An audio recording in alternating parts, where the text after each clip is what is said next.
Greetings, friends, and welcome to Tales of Ithalian, where a group of us nerds and odd ducks play D&D. I'm your storyteller, JARON. Now, as this is the first session, I'm going to ask everyone to go around and at least say your character names to begin. Starting with you. I am DATH'TAN. Played by...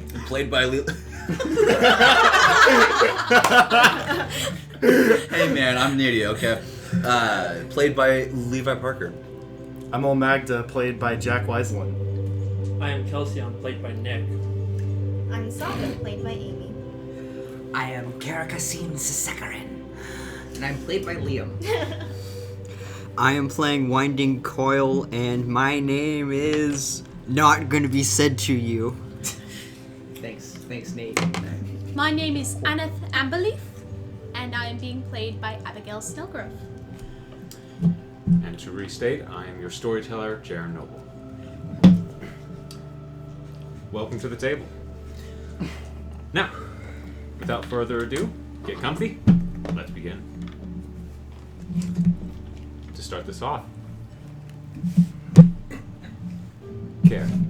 A field of tall grass surrounds you, just past your waist in length. The tips of them pale, a whitish yellow fade to it, dry as you run your hands through it.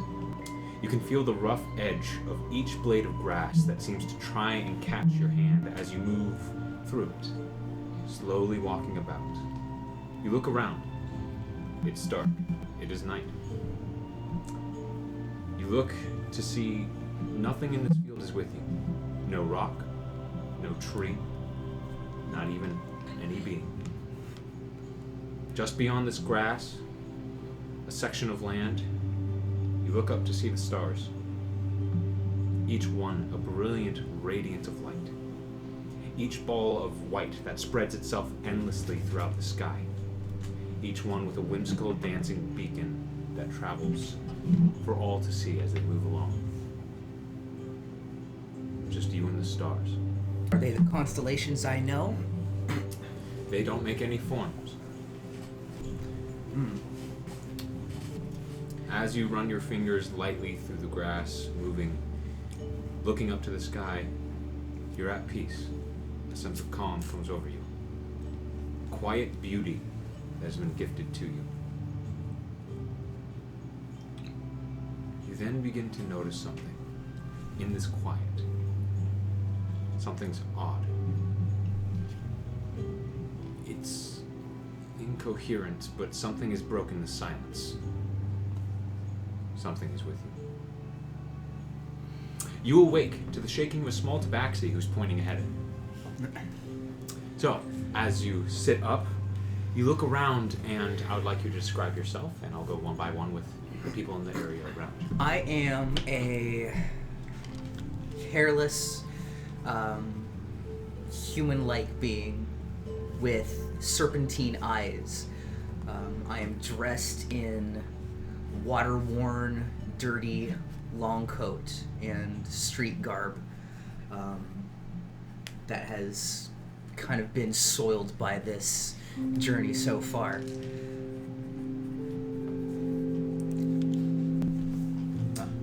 Okay, moving on. As you look across, your eyes meet for a moment with the half-orc that has been paddling across this wrecked piece of plank wood that you've been riding on, the parts of the ship, the driftwood that has been carrying you here, as she's using a great sword, dipping it sideways into the water, turning and pushing ahead.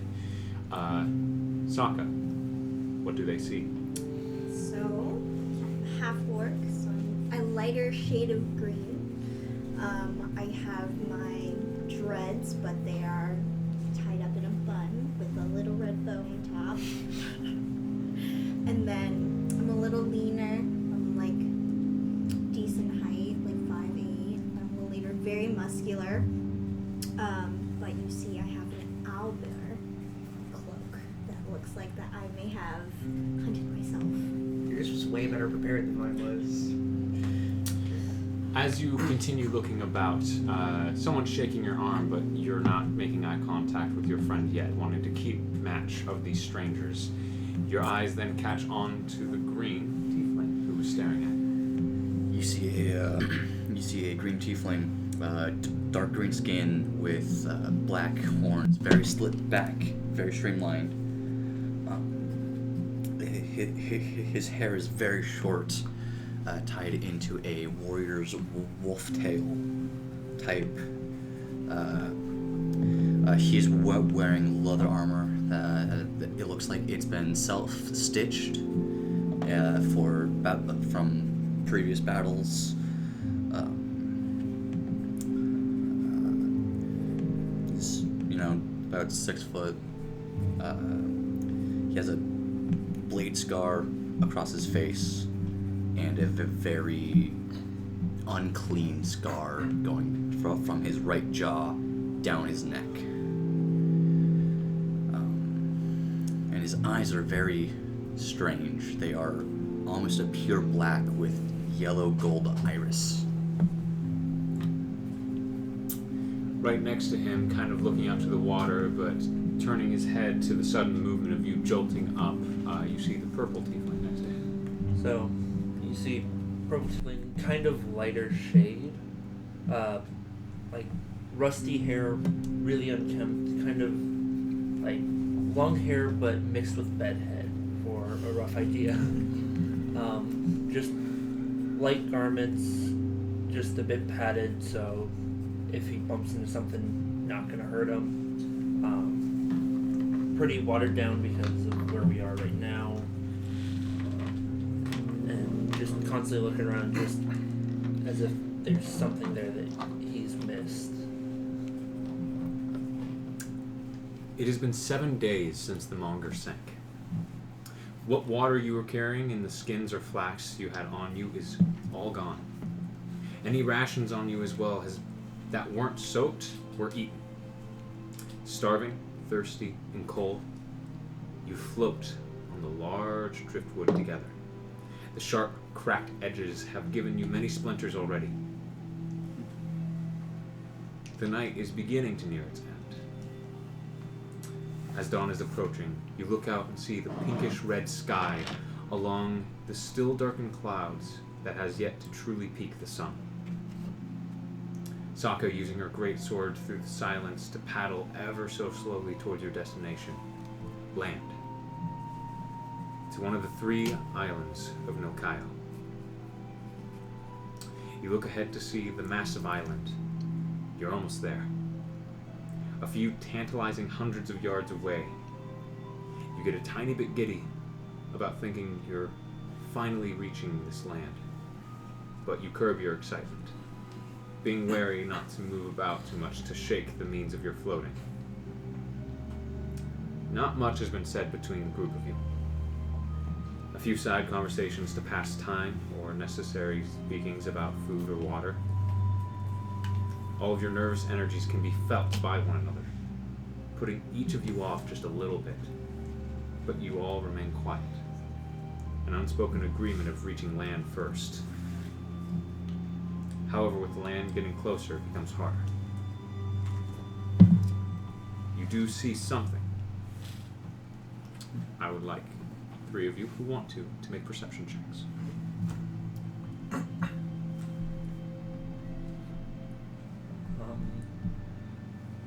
I can decide for you, or you can... I'll take a perception check. Perception check. Anyone else, or I'll is it take just him? Okay. Anyone else? Your wisdom,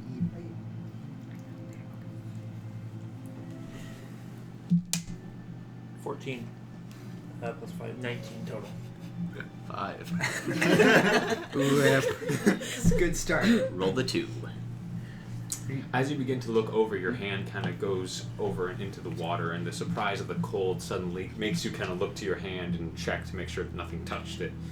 You're a little bit distracted. However, you do see something. You're approaching the northwest corner of what you remember the island was called Totar. Amidst the cliff and coastline of this entire island that works as the natural wall around the entire thing, there is a section in this corner you're approaching that dips. A very low corner of the island. In this dip, there's a small beach and docks that is opened up. It's a set of 3 docks, long bits of thicker driftwood that has been broken down and crafted into planks. tied together at multiple points to make into one consistent dock in each set. They were built right at the edge of the shore, just where the tide ends. You can see the point where the shallow water deepens and the dock posts, which look to be made out of smaller mass of ships, which assist in reaffirming its position into the sand beneath the water, stay. Each dock has a 40-foot gap in between each one. The left one shoots straight ahead, stretching the furthest. The middle one, turning left and reaching the shortest distance. The third dock, being the middle length, stretching outwards before it makes a right turn away from the neighbor in the middle. The beach itself is slanted upwards. From the docks there is a small flat stretch and then an incline of a hill of dirt and sand that begins to rise to a forest line that surrounds the beach on every side but the ocean. The beach taking a wider and broad triangular shape in total, which ascends as it goes, but flanked on all sides by a wall of dirt that are feet high. In it, rocks and stones and roots can be seen poking out. At the very top, you can already see the thick line of grass, brush, and trees growing from it. This place is hidden away. The top of this beach having almost a torn out chunk designed to it, like the earth itself spit this part out, and now leaves an ascending hill, climbing to what looks to be a very narrow passageway in. It's just up right on the ridgeline, but it looks as if a chunk of that has been torn out to leave a few feet space of walking. It looks to be, as soon as you pass through, reaching straight into the thick green brush. You look and see no boats, but there is activity on this beach. You see a fire placed on the bottom of the flat stretch, right by the middle dock. 3 misshapen, darkened logs that have been grabbed from the ocean have been rolled up to 3 different sides of the fire. What look to be 5 figures sit around it, tossing twigs and other items into it every once in a while. None of them have looked into your direction, but this is the first sign of any other people, besides your surviving companions, that you've seen for 7 days, and your heart skips a beat. Do they seem to have any sort of, like, symbols or standards on that I can make out from this distance? With a 19, you notice that most of them have armor and what seem to be form of simple weapons, but none of them seem to be carrying any sort of insignia. Guards or thugs? Which one is it? Is there a chance of pirates on these waters? I'm not native to here, so that's something I'm not knowledgeable in. I'm thinking about sending a signal, but if these are not the right people, this could be bad. I do not believe we have a choice but to land on their beach. I do not know if we can hide from them. I'm gonna stick my hand up and cast the lights cantrip, trying to get their attention. You all see that as he kind of slowly stands, the entire piece of driftwood shifts slightly, and you see SAAKA has to shift her sword and put her hand under the water to try and pull back up so that her part doesn't slip into the water. You raise your hand, and the rest of you see this almost string of light that slowly rises and unfurls, almost like this brilliant small firework of ribbons that shoots off like a tiny flare. In seconds, you see one of their heads shoot up and see you, and then begin looking at the rest of them. One rustles the other, then they too look up and see you. The two stand and begin as they point over until all 5 of them look over to you and begin to stand and scramble about, a little bit incoherent, but you begin to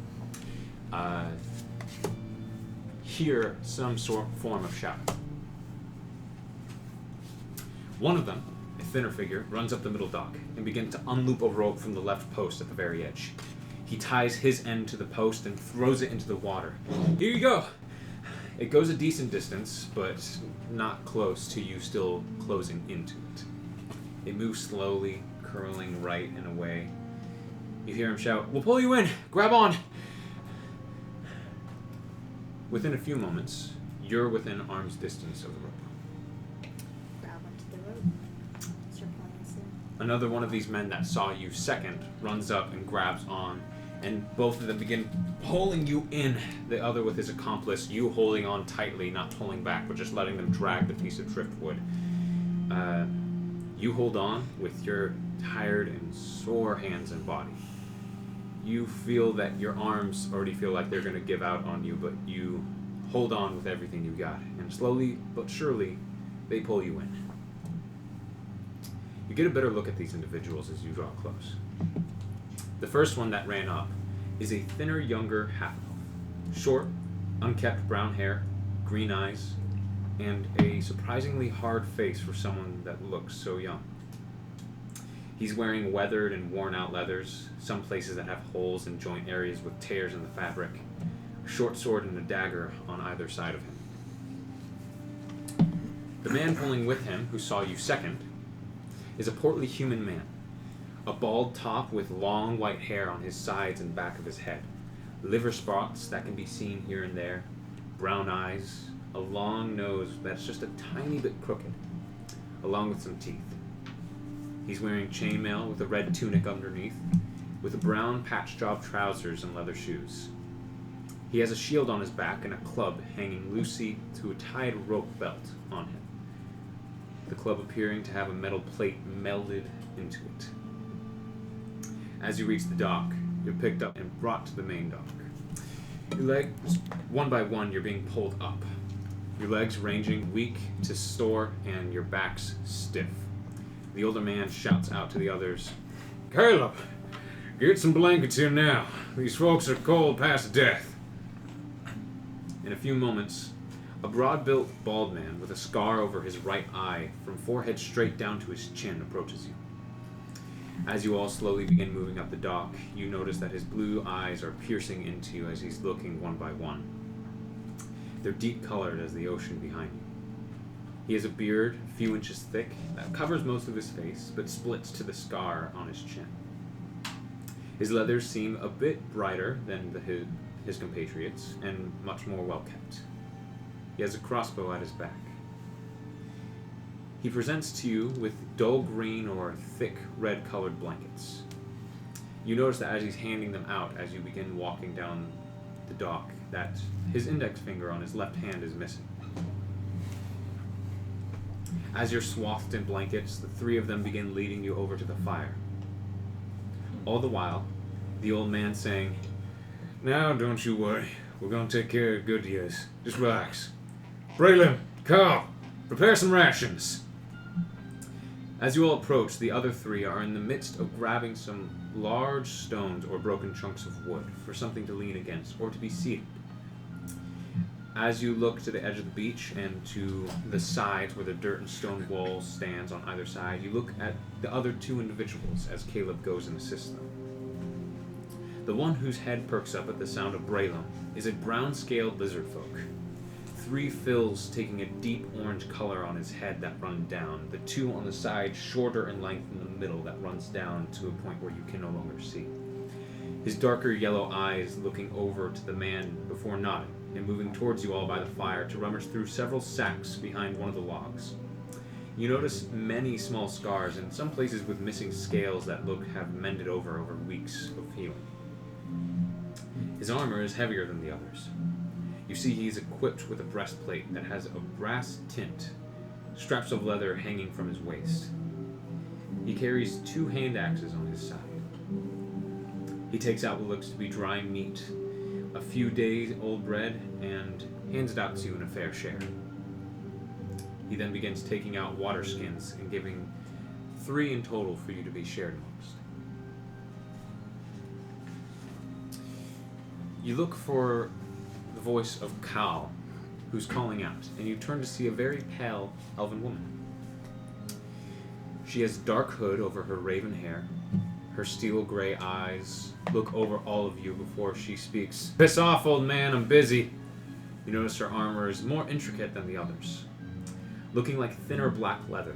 Yet on the areas of the stomach, chest, and shoulders, there seems to be a lining of chainmail squares sewn into the leather itself, looking better protected. She has a single dagger on her, but shinier, gleaming in what is now a dawning sunrise. As you all drink your water, your parched throats truly feel sore, but usable. The food slowly rejuvenating you. You look about the group of strangers, both that accompany you and now that brought you to shore. And you feel some of your tension and stress leave. As your shoulders drop, you feel the pain come to your backs and necks that you didn't think could be added on. The older man looks to you all as he sits down on one of the logs that you all are all near. Hello there. I'm Helbram. And what's all your names? My name is KELSION. We come from the Core 4. Our ship got attacked about 2 days out from here. We've been floating adrift for roughly 7-8 days at this point. Alright. And he turns to you. My name is DATH'TAN. DATH'TAN. Yeah. He kind of looks over to you two. Any relation, Tieflings? Besides friends, no. None. I mean no harm by it, just asking. No worries. It's all fine. He then looks over to you, and at this point, your compatriot who has stuck his head out of the backpack. If you don't mind giving a small description. Poking his head out of the backpack, you see a small Tabaxi kitten with large blue eyes, sort of crossed slightly away from each other, and folded in ears, partially hidden by a light blue cowl with a darker blue fur trim around it, looking as if it was dyed. As he pokes his head out, he goes, "Oh, another one. And who are you?" He stares at the man for a second or two before slowly retracting his head back into the backpack slightly, as if nervous a little bit. COIL. COIL. And you? My name is Care. This is my charge. Indeed. Looking over to the very muscular half-orc. And you? I'm SAAKA. SAAKA. Alright. That mean anything? Okay. Well, pleasure. Is that like the only 2 words we've heard of you this entire trip? I believe so, yeah. Yeah. You see his head turns and he goes, there's Reuben, as he gestures to the young half-elf. And he looks over to the human. That's Caleb, Brawlham, and Call, as he gestures to the lizard folk and the elven woman. You see that as he's nodding, his head quickly turns back after he gets done. And looks to you all again. If you don't mind me being so frank, what was you doing out there? Our vessel was the Monger. We are travelers. And where was Monger coming from? East Faraskar. Our ship was attacked. You see that he begins looking very intently as you say these things and thinks to himself, well, damn, that's interesting. Was there anyone else that survived? If there are, they did not come with us. You see that he kind of nods understandingly, scratches his second chin, and he goes, well, them dwarves were allowed passage into Nilkaio at any time. Quite some time ago, might I add. So I'm not surprised that they be making a voyage again. But that fishing town don't have no way of telling us if they're coming as far as I wears. I don't know if anyone knows about this going on, if the Monger sank or not. And now, well, the only ones that I guess know about it, as far as we know, is you and us. He looks about his group and you all again. I'm sure you're exhausted. We just woke up not even half an hour ago. Get some rest. You can even use our knapsacks if you want. We'll watch over you for the next hours or so. Make sure no driftwood comes and attack you. You can get moving along. We will even point you in the right direction when you wake up, so you can warn someone. I would like to make an insight check on this gentleman and invoke the Card of the Void to give myself a 19 for a total of a 20 on my insight check. Okay. I was gonna ask, how many people are there again? 5. It is Helbra, Caleb, Brahlam, Reuben, Colin.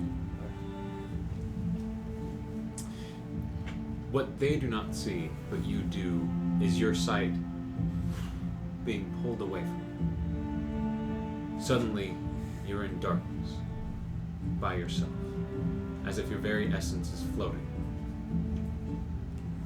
You begin hearing whispers, half-truths, lies, full truths, conversations you've never been a part of before.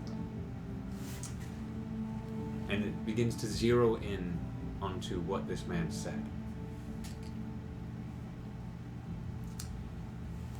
From what you're getting the feeling of, he is promising to look after you. He does not seem to have any sort of lie about that, but he's most definitely hiding some true intent. Do I feel like I have anything to fear from him? Possibly. Okay. Thank you. No problem. Let's see. You see with a hand, he gestures to Brahlam and Reuben, who begins taking out a total of 5 knapsacks. A 6th one that's lying there next to him that he kind of picks up and kind of looks around, realizes that there's enough, and puts it back. You're placed just north of the fireplace that's happening, past the logs. As they're rolled out, he goes, "Go on ahead. Keep an eye out for you. We'll make sure that if any more strangers come on by, that we'll get them for you." He gives a small chuckle, amused with himself, and goes to talking at a normal to lower volume for the crew. We greatly appreciate your kindness. He turns back. Very good. As I lay my backpack upon the ground, I undo the top flap, stick my head right next to coils. They are hiding something from us. Be careful. Okay. Knapsacks are set somewhat at a star-like point, having 3 at the top and 2 near the bottom of a more circular pattern. As you all begin to lie down, exhausted, anyone doing anything? I might go to lay down, but just from where I grew up, I'm not too sure about this situation, so I'm gonna at least stay awake for as long as I can. Sure. How far away is the tree line? The tree line from here, probably about 200 feet more. Because you guys are at the flat stretch, and then it's beginning to slowly make an incline up this hill. It's almost like a gigantic mound of sand, and then you see the narrow passage into the thick green brush. Alright, then yeah, I do the same thing as KELSION. What beds are you guys taking? There's the most northern facing. It's kind of set up in a 5-point star-like shape. I'll take the one furthest from the water. Okay, so that would be the northern point. I'll take southern. Okay, so you kind of take the bottom right one. I watch for what the orc does. So it's a kind of like an So he's here, he's here. There is one just off to the right of the purple tiefling, and then there seems to be 2 that are lied on the side in the corner, a little bit far away from the green one, on an opposite end, and then just one facing what would be west. Okay, so which one is facing the tree line? The northern one, which has been taken. Yeah. So I'll take the one right next to him, kind of sort of So facing it would the be tree line. the west one, and Yeah. you're facing the west tree line at that point because there is the dirt and stone wall of just natural torn out earth that's there. It looks like you would have to climb like 8 or 9 feet, but you could climb up and just be right in the brush. Which one is so we face the tree line, but is anyone face the water? The 2 points at the bottom way. One's pointing south. So if you're in the brushes, then I'm not even gonna try and attempt. She's not in the brush. She's Okay. facing towards it. Got it, You guys okay. are still on the beach. They Got didn't walk up the hill to put it into the thick brush. Okay, got it. Okay. You're just a few feet away from the fire. In that case, I believe the leftmost one is the Sure. one that would put me close to 2 SAAKAs. Okay. And them seeing that coil is next to you, they roll up the 5th one and just place it back with them. With them? Well, they take it back to their sacks. Okay, got it. Yep. After everyone lays down, how close is Sokka's head to mine? You guys are Would be spread within about. whisperable distance. You're about 6 feet apart. Okay. Not whisperable. Not whisperable. No, definitely not. It's a stage whisper. Okay. So once I am within my knapsack, is there a blanket? There are small, thin blankets that go with these I knapsacks. pull out a blanket in my backpack. That's Drenched. probably drenched for a bit, at least for a while. It is soaking wet. Oh, I bet. All of our stuff is soaking wet. I'm gonna hang that up to dry next to us somewhere, anywhere where that's worthwhile. You do your best to squeeze it out under the sand right next to you, Mhm. and seeing no real place to hang it except for the logs right next to the fire, you can approach and place it there. Is there a tree branch close by? A tree branch, you'd have to walk up, like past the narrow path into the brush, but you could go to the dock and hang it on one of the posts. Birds shit on those posts. That's true. I am going to also take the time to thoroughly clean all of my blades. I'm just gonna lean mine on the sand and I will wash that out later. After that, I take one of the thin blankets, kind of wrapped above myself. Bonus action to pull kindness back from the wherever she apparates from, but You within see my this- great jacket. You see the smaller, younger half-elf kind of look over with wide eyes as a large boa constrictor, seemingly out of mist, spawn from your coat as it slowly curls up your arm and over your shoulder, almost around your neck, and just staring right at him as he just stares and looks straight back to one of his friends, not making eye contact. So as I lay down, I'm gonna keep my greatsword with me, but like when someone is laying in a casket, so Okay. on your back, but with the sword. Pretty much against you. Exactly. Okay. It's a bit longer than you. No, down. Got it. All right. So it's like the length of me, Sure. just in case. Okay. And you put a cover over it? Uh, Do you use the blanket is what I'm asking. No, I use my owlbear. Okay. Oh no, it's wet. Yes, it is. That's very soggy. super heavy. So wet. That is super heavy. Oh, I It bet. did not look That's to the be point. weighing her down, however. I don't I- doubt it. Don't deny that. Medieval weighted blankets. Yeah. COIL, who is sitting in between Kara and SAAKA, looking at the fire, he sort of turns his head towards SAAKA. Why are you cuddling your sword, miss?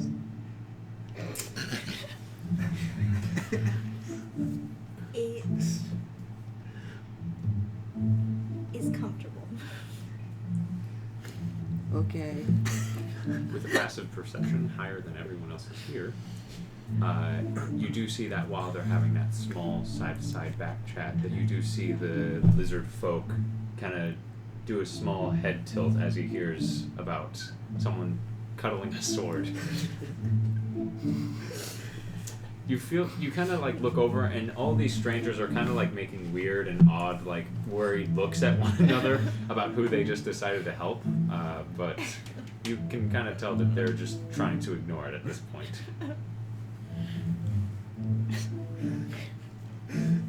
We're too paranoid for our own good. Anyone else doing it? As you do see, looking about, as you're trying to kind of give a "don't mess with me" pulling kindness. I was actually trying to do it underneath the blanket so no one saw was the A boa intention. constrictor is kind of hard to hide.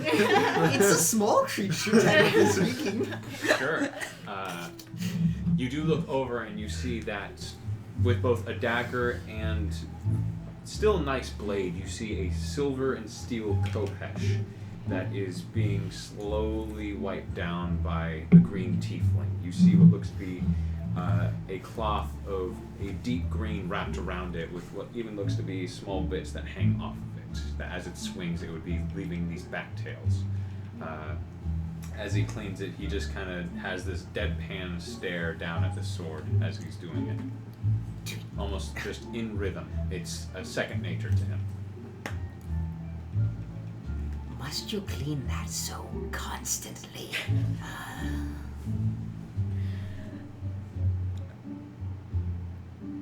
Yes.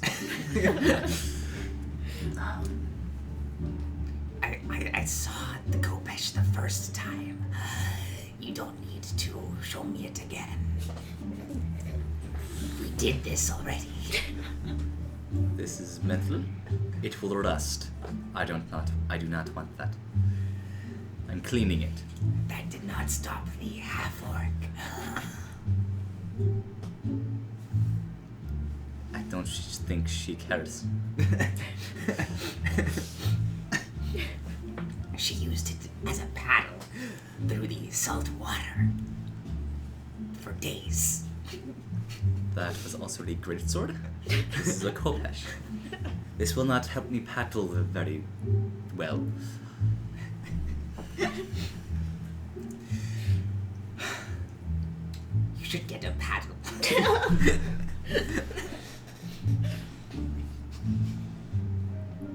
So are you going to sleep? Maybe a couple hours. As you lie down, sore as hell, hoping to find rest, it comes to you quickly. Even you who tries to stay up are out like a light within 30 minutes past everyone else. I would like SAAKA, KELSION to make perception checks for me. I do it. Perception checks are made. Something bad's gonna happen. What about my snake? Yeah, up to 3 is how we're gonna do it. So yeah, go ahead. I got a +0 to wisdom, y'all. 25. I invoke the harvest. Quick question: can you do that through your familiar? I can do that through anyone as long as I can see them. I got it. I rolled a 20. I got us both covered. Just trying to double check. It's been a while since I've done divination, wizard, delve. No, it's all good. So going through here real quick. 25 total. I got a 10. Okay. It's an 11. Okay. Yeah. Sure. They have blind sight. That could maybe help. SAAKA, you're not the most perceptive, but as time has passed and recent events have been a thing, you still find your eyes shooting open in paranoia, but you quickly fall back asleep as you find rest. KELSION, as you assume hours has passed, as the sun is officially up, early morning is what you assume. Even though still tired, sore, and exhausted, your sharper ears catch something with a 25. As you awake, you begin to pick up on this. It's low whispered, and you try not to move to make it so obvious that you're awake. You hear, coming from Helbram, "Hold on for a while longer, Carl. We see what Russian did to us last time. We lost 2 of us at that shiny fella, and we just attacked him out of nowheres. We'll wait for their guards to drop, and then we'll get them." You hear Carl go, "Stupid old man, do you not realize we not only fed them, but we are giving them time to rest. We should take this opportunity now, take them up and chain them. If you let them rest, they will have a better chance to survive. Did you not notice the three of them were well armed? Helgrim pauses for a moment before responding. And what happens should your method fail is called. They just survived a shipwreck.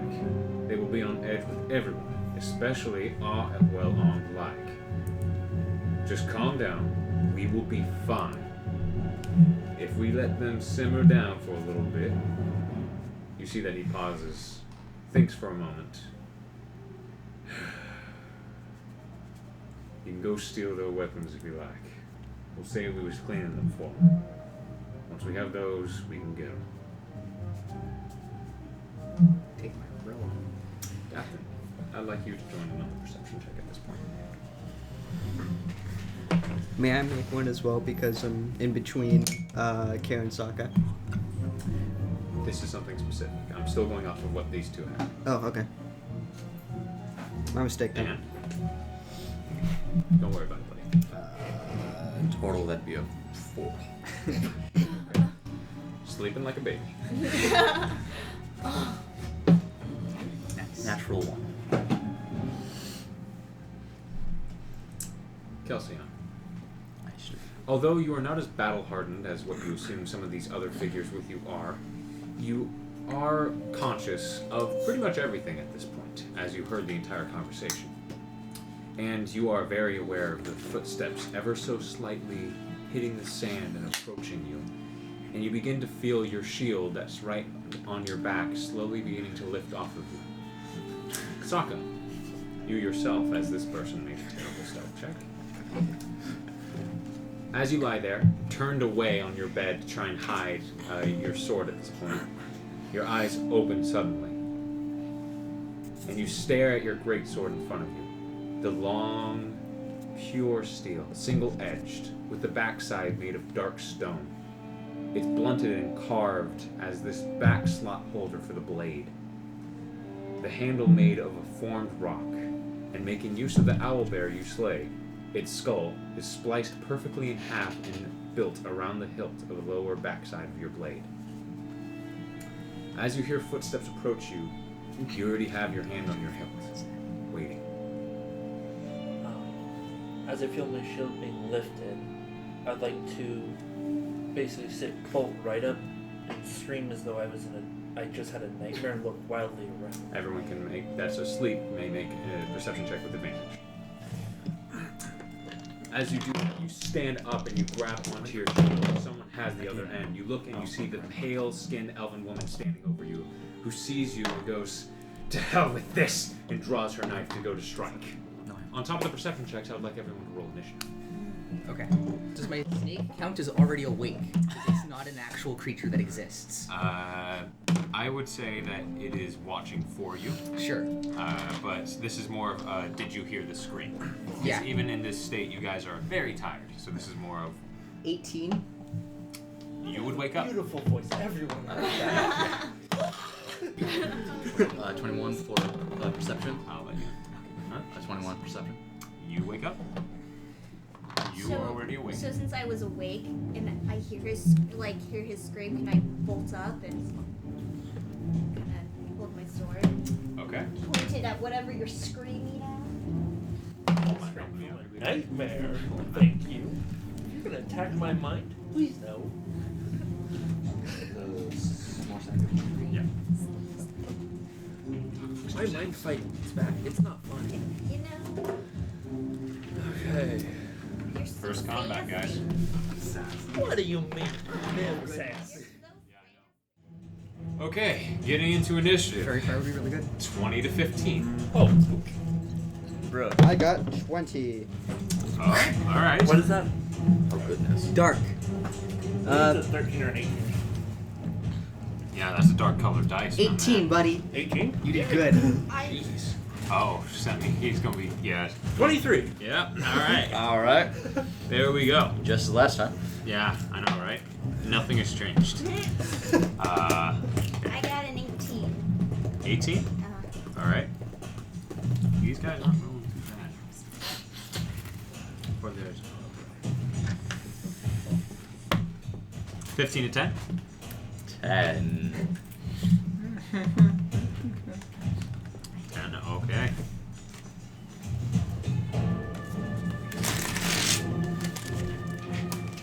5. Kindest got an 8. I got a 5. Oh. I believe that's everyone. What is that? Yes. Yeah, thank you. If you really want to know, I got 13. I will write that down when you are in here. Don't worry, buddy. Oh yeah, you're. Yeah, certain people are not currently here. Yeah. I don't exist. Don't exist. Similar. Yeah. You will. Yeah. You'll ride You down don't on the exist same asteroid. yet. Be very careful with the ruffles bag. Please do not I try not- ASMR crunch the Don't microphone. don't crunch the bag. No ASMR in the No microphone. crunching of bag. So around you. All right. Emmy. What Cal. you drop? Here, Nate, have a chip. Man, they really think about that. Chip. Yeah. Chip. So what? Feed baby. 5 against? So mean. Why you eat it? Is that Nate something? would have Yeah. eaten it. Okay. Nate well, knew that where it guy was from and he would have died. eaten it anyway. Because you're weird. He's gonna have a real bag day. Want some coffee? Take some coffee.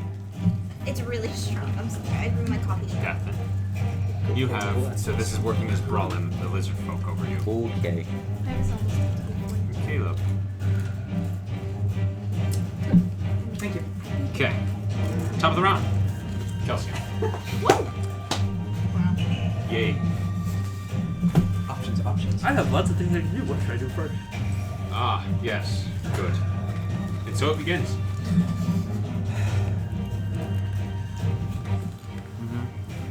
Okay. I guess. Let's do.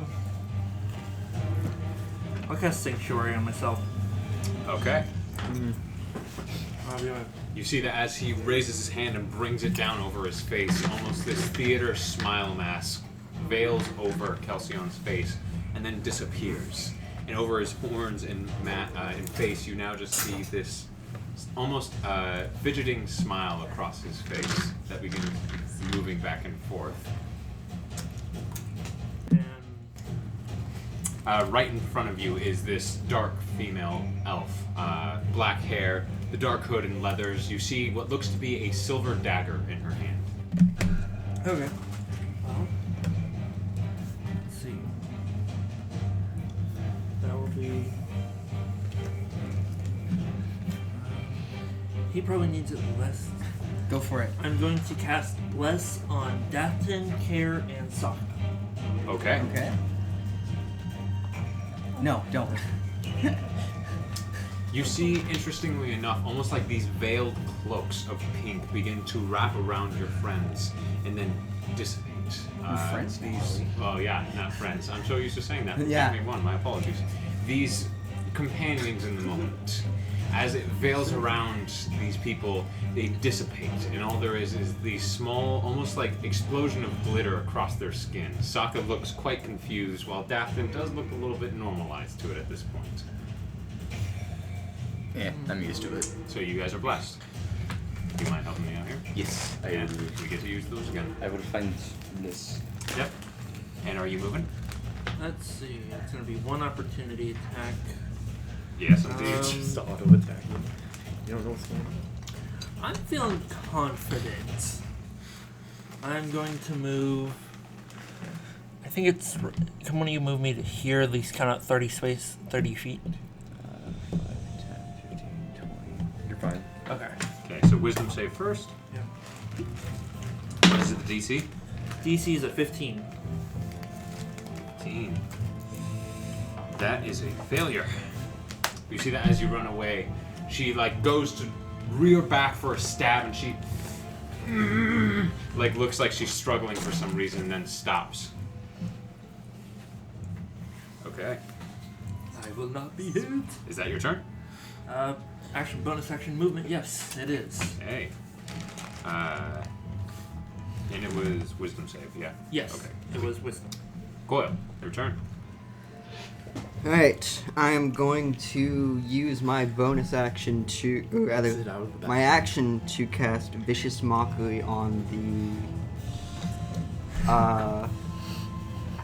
elf woman. Okay, so she's right there. So as you begin whispering an incantation and drawing a rune in the air, what do you say?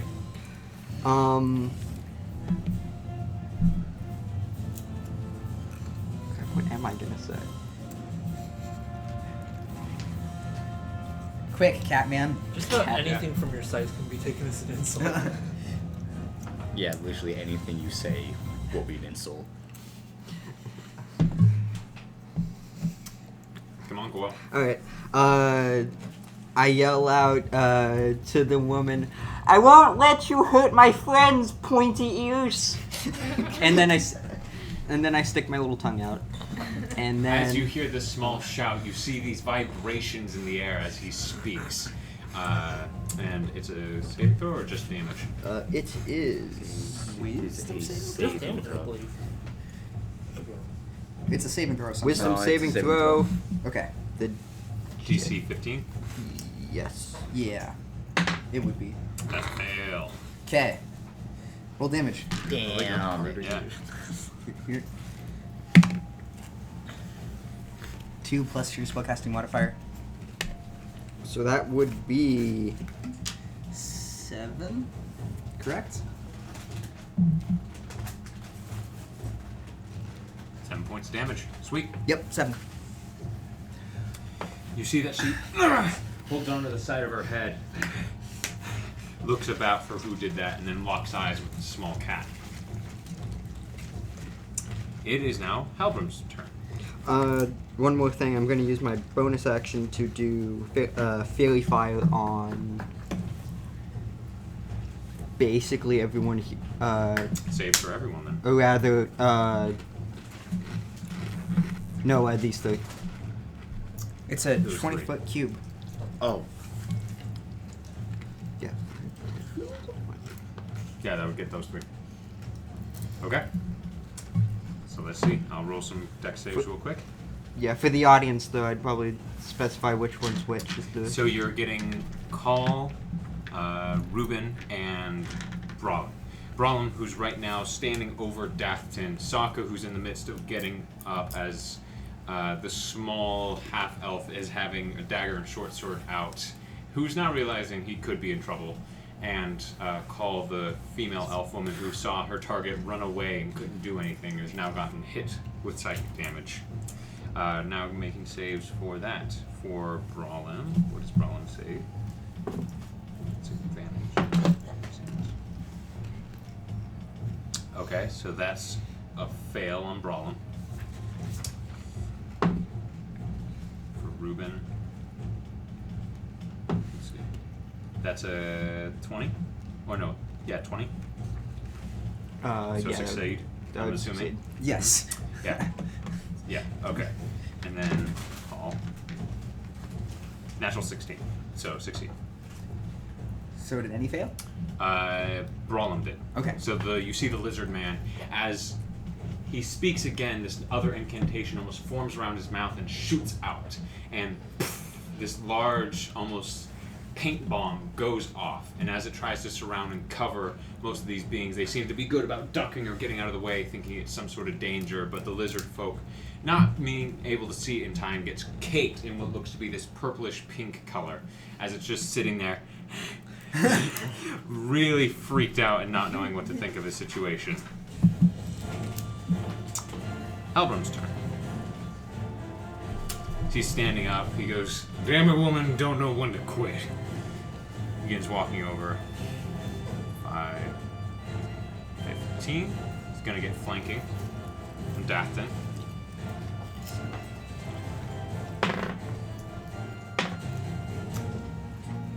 That is a 20 to hit total. That hits. Okay. He only gets the 1 hit. You take 6 points of damage as he flanks around to the other side from Brawlin, who's caked in this sort of powder. And as you just stand up and look over, you get hit in the side of the head. He goes, "Now we gotta put you down the hard way." SAAKA, it's your turn. Don't forget that you're blessed. As you stand to your feet full height, you stand just a whole head taller than this young half-elf boy who seems a little bit intimidated, but holding his sword and dagger ready to start striking into you. Okay, so as I stand up, I all I hear is your scream, so I yell to you, "What did you do?" Not me, them. Trying to steal our stuff.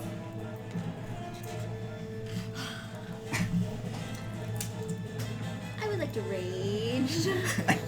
Standing there, she looks over. What did you do? And as you refute that you did nothing, you see some of her veins begin to bulge in her forehead and arms as she slowly turns, her still wet cloak just dripping water into the sand, just as you turn over to this smaller boy who's looking up to you. You may regret this. It's cute. Are you going reckless? No. Okay.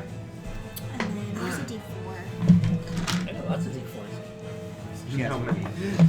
Last. Six. Oh, nasty. Above 20 to hit. Yes. I think it's like a 20. It's a hit. It's a hit. Okay. Okay. Roll damage. 3d6 plus 9. Roll to murder. Roll payments. This may be Here's a pretty. bad. This is going to be terrifying. Can I kill him in one swing? SAAKA ever gets. Oh yeah, probably. 11. Oh, 16 plus. Oh wait, no, right? Yeah. Yeah. 16 plus 9. 25. Okay. How does he meet his end? Cool. Capitation as always. As this boy begins to try and run at you, he tries to lift his sword into the air. You just swing upward across his body in a diagonal motion. You take his arm off as it tries to go up for a swing, and his head follows in half as the top half just sloghs off and falls to the ground. Part of brain matter and all sorts of blood just spews everywhere on you in the sand below.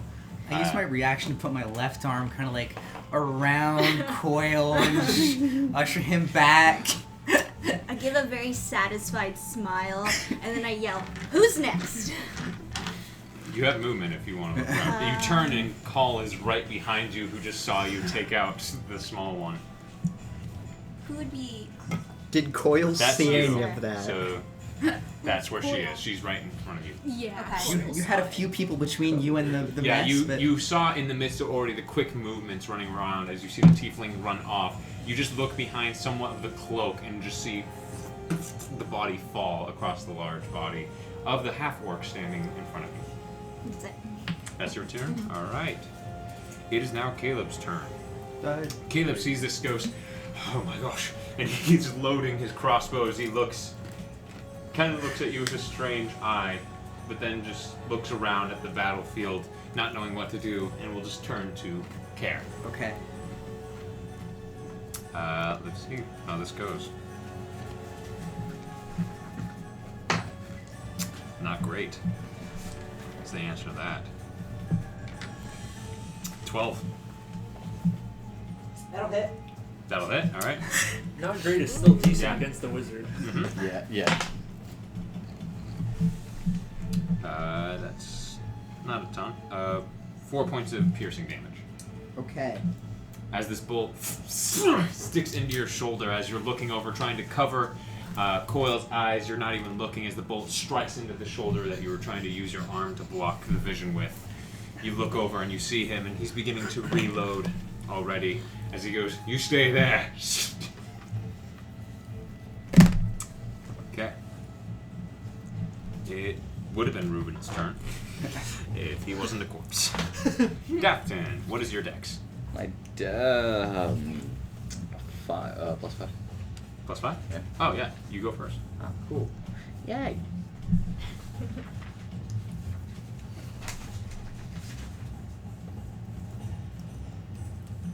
Okay, the lizard guy.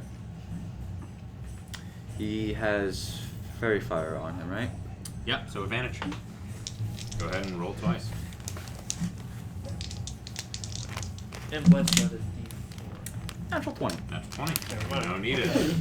And this is your This first is my arm, so this is your sword. Yeah, my gosh. Yep. It's very fire in there somewhere. So 3, 6, 10. 10 total? Yep. Did you double the dice? Yep. Okay. I rolled 3. So let me roll him here. Where are you at? There he is. Alright. Wait. 3, so no, it should be 11. Okay. I'm bad at math. You're fine, buddy.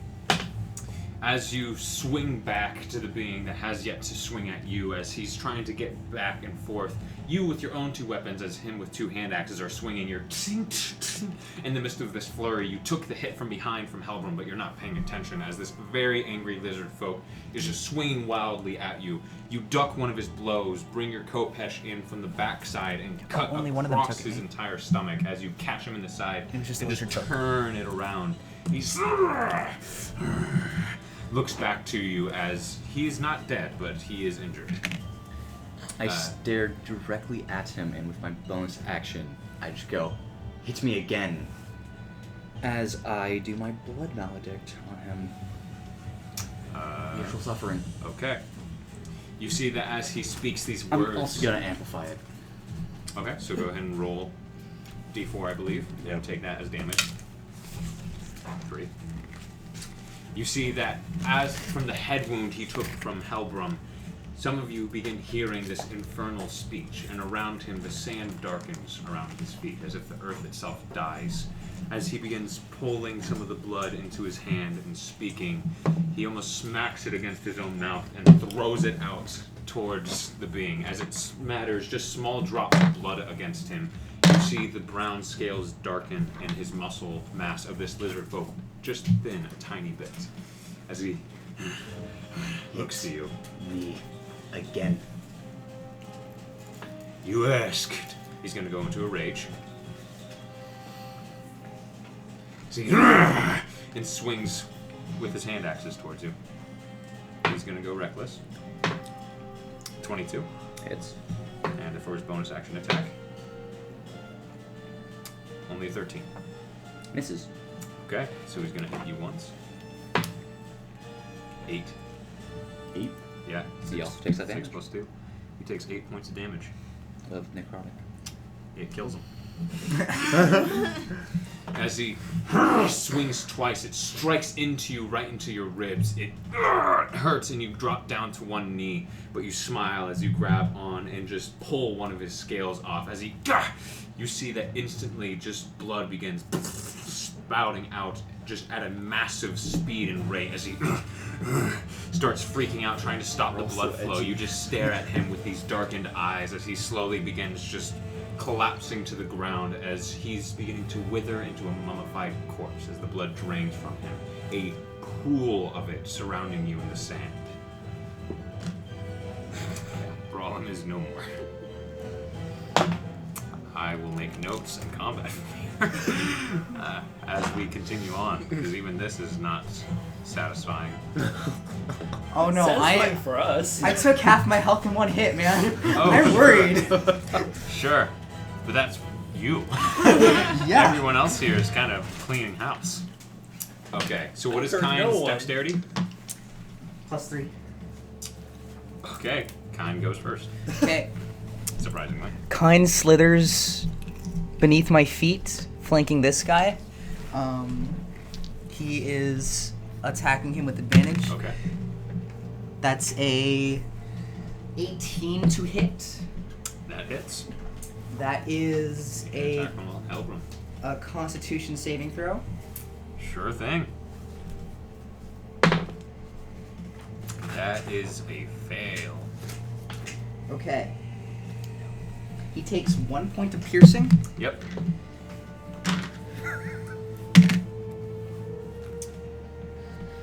And 4 poison damage. So 5. Yep. You see that Kyne slithers not just behind him, but up part of his leg and just bites right into his thigh as he... Dumb old snake! As he looks down to it. Is that all Kyne's doing? That's all Kyne can do. Okay. Sure, it is Call's turn. Okay. Call looks to the small Tabaxi crawling out of the backpack and goes, good, moving target. He's going to cast Eldritch Blast.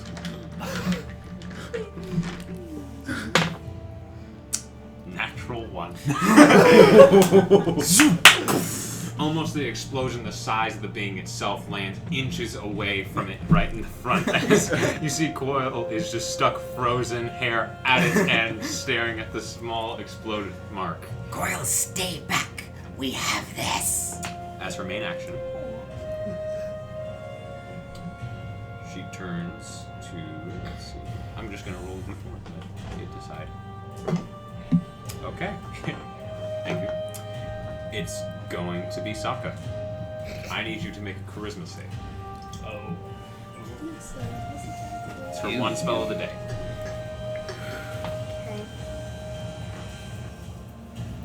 Okay. Oh, you're fine. Oh, you're fine. Cool. Natural 19. So you are not baned. You see that she reaches out and begins speaking an incantation while drawing another rune into the air. She presses it and this almost shattered glass seems to want to strike into you.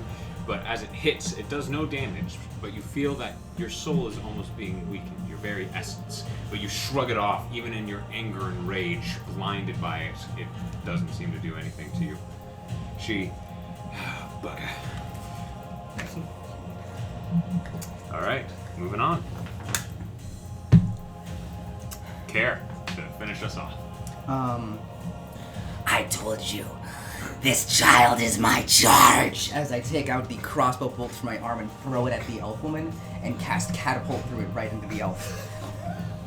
Make an attack roll. It's a dexterity saving throw. Oh, okay. Let's see here. Yep, that's the right one. Natural 20. As it flies past her, I catapult it again to come back at her. Okay. So as she sees it coming and ducks under as she stands flipping her knife up almost in an attempt to throw it at you, you stop it, and instead of even turning it around, just from the blunt end towards the back of her skull. 17 total. Fuck. She... as you kind of stop it in midair from flying at you, she... Good, we can play this game. Orc, if you can get this one, that would be appreciated. And I'm gonna try and like position. That was very scary. If I can usher Coil behind me, like to my left arm. So how we've ruled it is that you just move half your movement while escorting and or lifting or carrying someone. So you have 15 feet of movement if you want to go. I'm just pushing it, but pushing him behind me. Oh, okay. Okay. If you're willing. Sure. Yeah, are you a willing creature? He struggles a little bit, like... If I'm basically grabbing the backpack that you're in and pushing it behind me. For the sake of it, I'll count it as some of your movement. Sure. Didn't he already come out of it, though? Yeah. Okay. So... In that case, I would grab your jacket. He struggles a little bit, but after a few seconds, he just relents and lets him be pushed back. So at this point, you kind of body shield him. At the top of the round, as this fight has begun and has lasted for just these few seconds as it rang out, as immediately it started, it seems to be going well for your side. You hear the beating of hooves. Through several snapping of branches and trees, along with some lines of cursing getting louder, something breaks the tree line from here. Go ahead and place yourself. From where this narrow entrance from the hill is, you see a horse, almost losing its footing as it runs down. You're a horse. Instantly hitting its brakes and throwing sand everywhere. You get a better look at now that it is here. You see a dark-colored horse. You can mistake it for a deep blue, but it isn't. It has a gray mane and tail, its right eye being clouded over, almost looking blind. It seems calm even for its swift entrance. It's waiting patiently for its rider to take command. You see a robed figure hop off the back, while the stockier one stays on. Go ahead and describe yourself. Pulling a red hood off of a cloak over a pair of horns and auburn hair, a sleeker build with strange legs, hops off and draws her sword. She says, "Now what's going on here? There's a child on the battlefield!" Is that a kid? As you look up and you see a heavily armored dwarf, a long, dark beard and hair that kind of goes down. His eyes just tense as he's looking over with a warhammer. It's a little bit funny to see him on a full-fledged horse. It kind of looks like a fat child is on it. You do see what looks to be the small bit of cloth over one of his shoulders and the insignia of what would be to some of you, actually I would say, make a religion check for me, KELSION. Oh. Cleric of the group. He would know.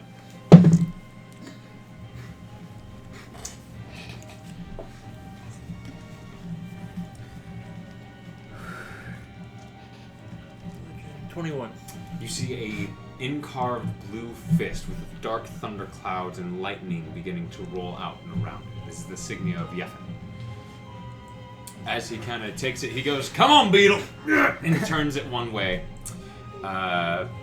Okay, Aneth, what was your initiative roll? Or you may roll initiative if you have. You have good decks. Yeah, well, still. That's gonna be a 10. You were at 10, I believe.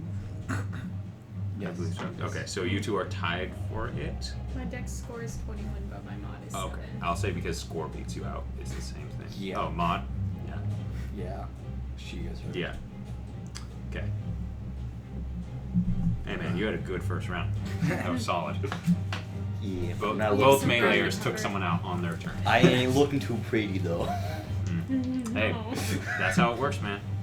But it's a risk I am willing to sacrifice myself for. Okay. Top of the round, Kelsion. Okay. I guess.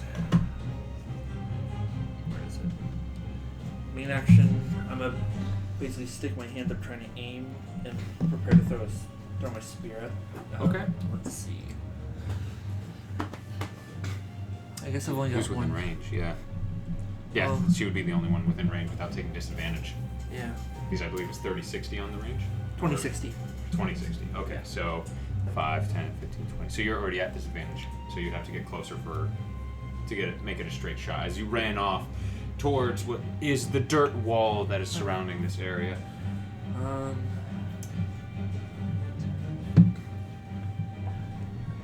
For the sake of it, Alright, that will move work me. as the horse.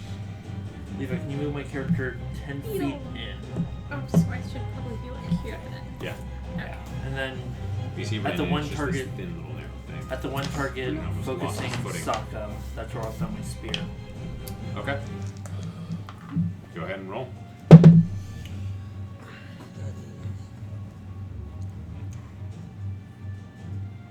Can I do math? 17. 17 on call. That hits. Okay. So that would be 5 damage. 5 damage. All right. My 20s are good, everything else is bad. As you throw it at her, she's looking about at the cat that she just missed, and she's like, right into her leg. She looks down as there's a spear now into it. She looks over to you. Right, you. Just pulls it right out and places it on the ground. Haha. Coil. Alright. Kill that elf in front of us. I am going to. Waiting for a cat will home scream. Alright, let's see. I am going to use my action to cast Tasha's Hideous Laughter. Okay, on call. Yes. What is the save? The save is Wisdom, DC 15. That's a 0. Yeah. That's a big move. Yeah, go ahead. What do you say to her? A terrible joke. Or something. Bad pun. Yeah. Something. Cat, fuck, cat, fuck, cat, fuck. Do you even. You can lift. From the sounds of it, reading the description, you don't actually need to. For funsies if you want. For funsies. Yeah.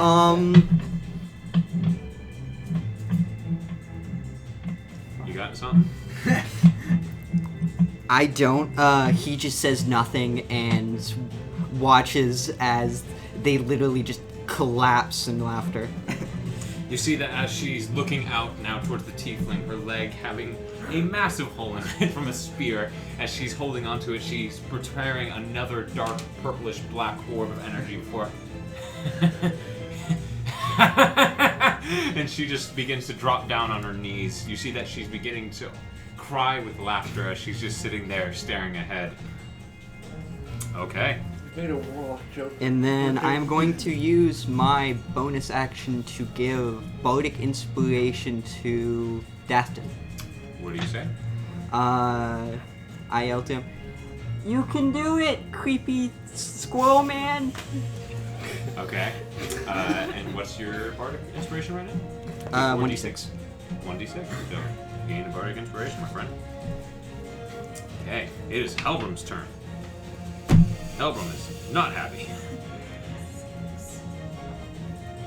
He is going to. Let's see here. Yeah, you're within 5 feet. He's going to make an attack on Care for having a snake bite him.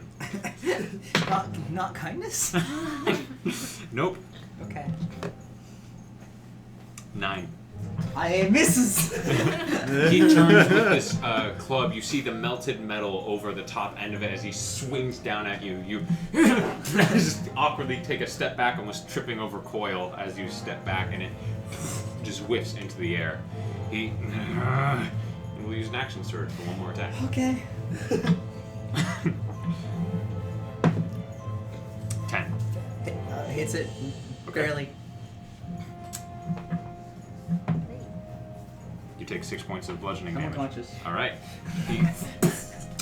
As you fall to the ground, getting knocked right over the head, as you're looking back, should not make sure you don't trip over COIL. You get whack right in the head.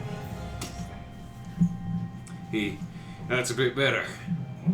Caleb, let's help clean this up. SAAKA, it's your turn. You see that this woman right in front of you is on her knees, laughing uncontrollably. You see that this heavy-set old man has knocked out this being that has called himself Care the entire time. And behind him, there's a man who's now fully loaded a crossbow and is looking for a target.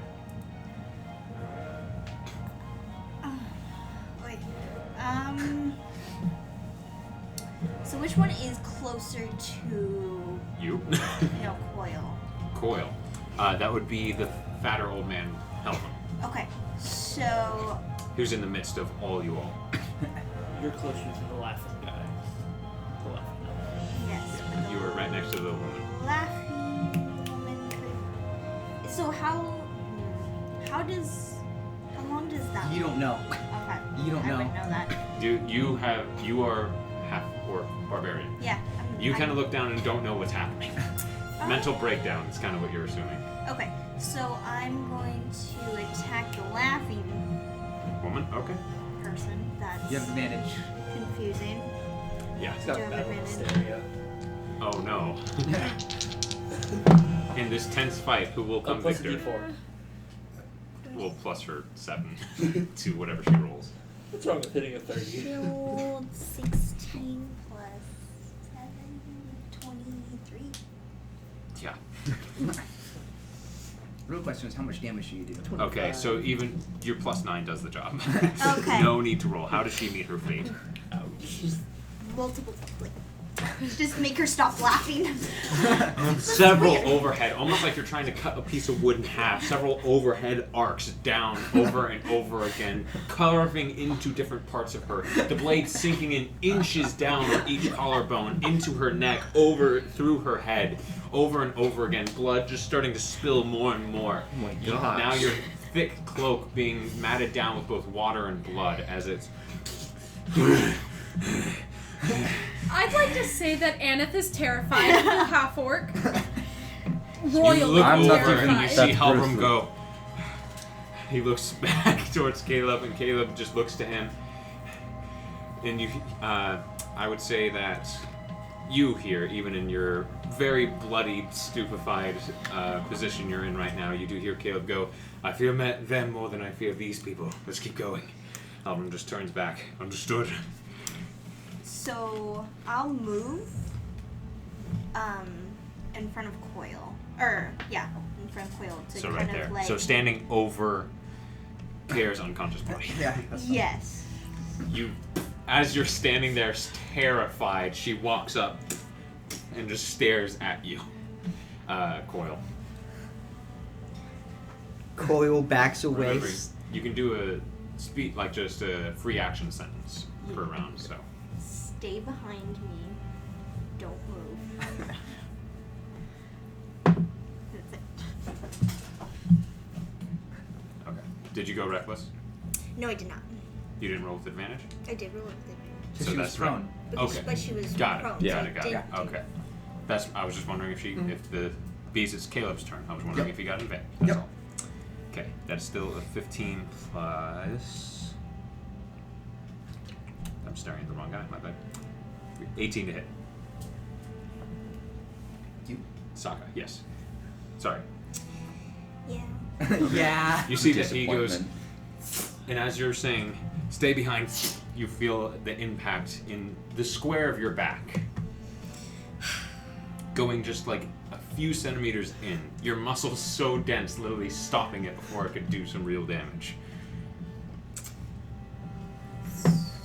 You take, yeah, it's reduced, so. Yeah, it's half. Yeah, it's 6 reduced to 3. He's more pissed off at this point. You see that he reloads and he goes, reloads as his bonus action and will use his action surge to shoot one more bolt at you. 10. Misses. You see that as he shoots the second one into the air, you put your hand up and smack it right in half. As he looks to you, he goes, oh, bloody hell. As he begins trying to reload again. Okay. Just give me a cold, Ruben hard is... stare. Aneth, it is your turn. Okay, let's go. Let's be real.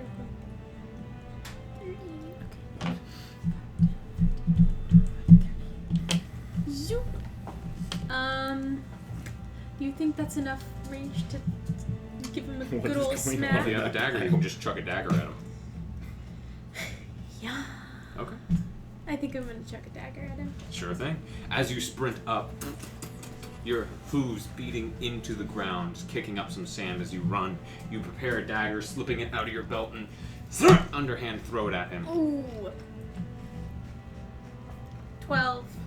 On Helbram. Take That's miss. Helbram, seeing this, puts his wooden shield up and it's right into it as he looks back at you and he goes, where'd you come from? None of your business. Good, good. Alright, DATH'TAN, your turn. I have advantage against that one, don't I? Yeah, he is being flanked by Kind. Hold on. So 6 plus 3, so 9. So 9. 15 to hit. 15 misses. You swing your Kopesh at him, and seeing this, he brings his wooden club and deflects the blade away, bringing his attention back to you, as he did see what you did to his friend. Hit him with the dagger. Okay. 15, 16, 16 plus... 7. That's gonna hit. Yeah. Just go ahead and roll some damage.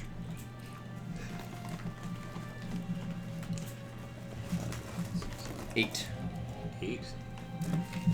Okay. Nice. As he deflects the first one, you take this opportunity that as his side is open to take your left hand and jam the dagger into his side. You hit most of the fat in the stomach as you just pull back, and there's just a gout of blood slowly beginning to pour. He double checks to make sure the thing you just did to his friend isn't happening to him, and then he refocuses. Okay. Kind's turn. Okay. She is going to crawl further up the leg and attempt to bite him again.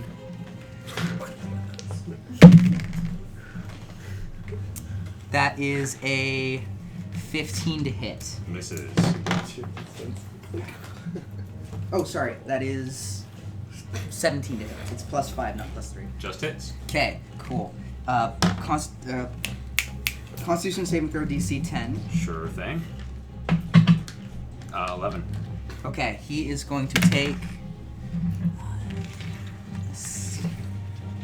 4 points of damage. Okay. Sweet. As Tyne slowly starts slithering up, it gets just about to his waist and bites again. I gotta deal with you. He's starting to breathe a little bit heavy, but he still seems standing strong against you guys. Okay. Care. I fail. That's a failed death save. KELSION.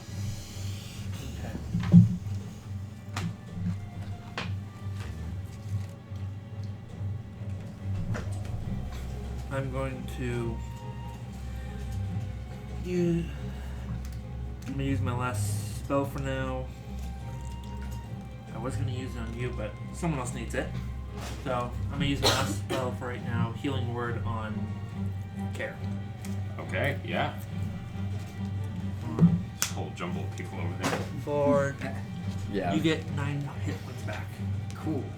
It's almost my full health. Here, you wake up on the ground, almost unscathed.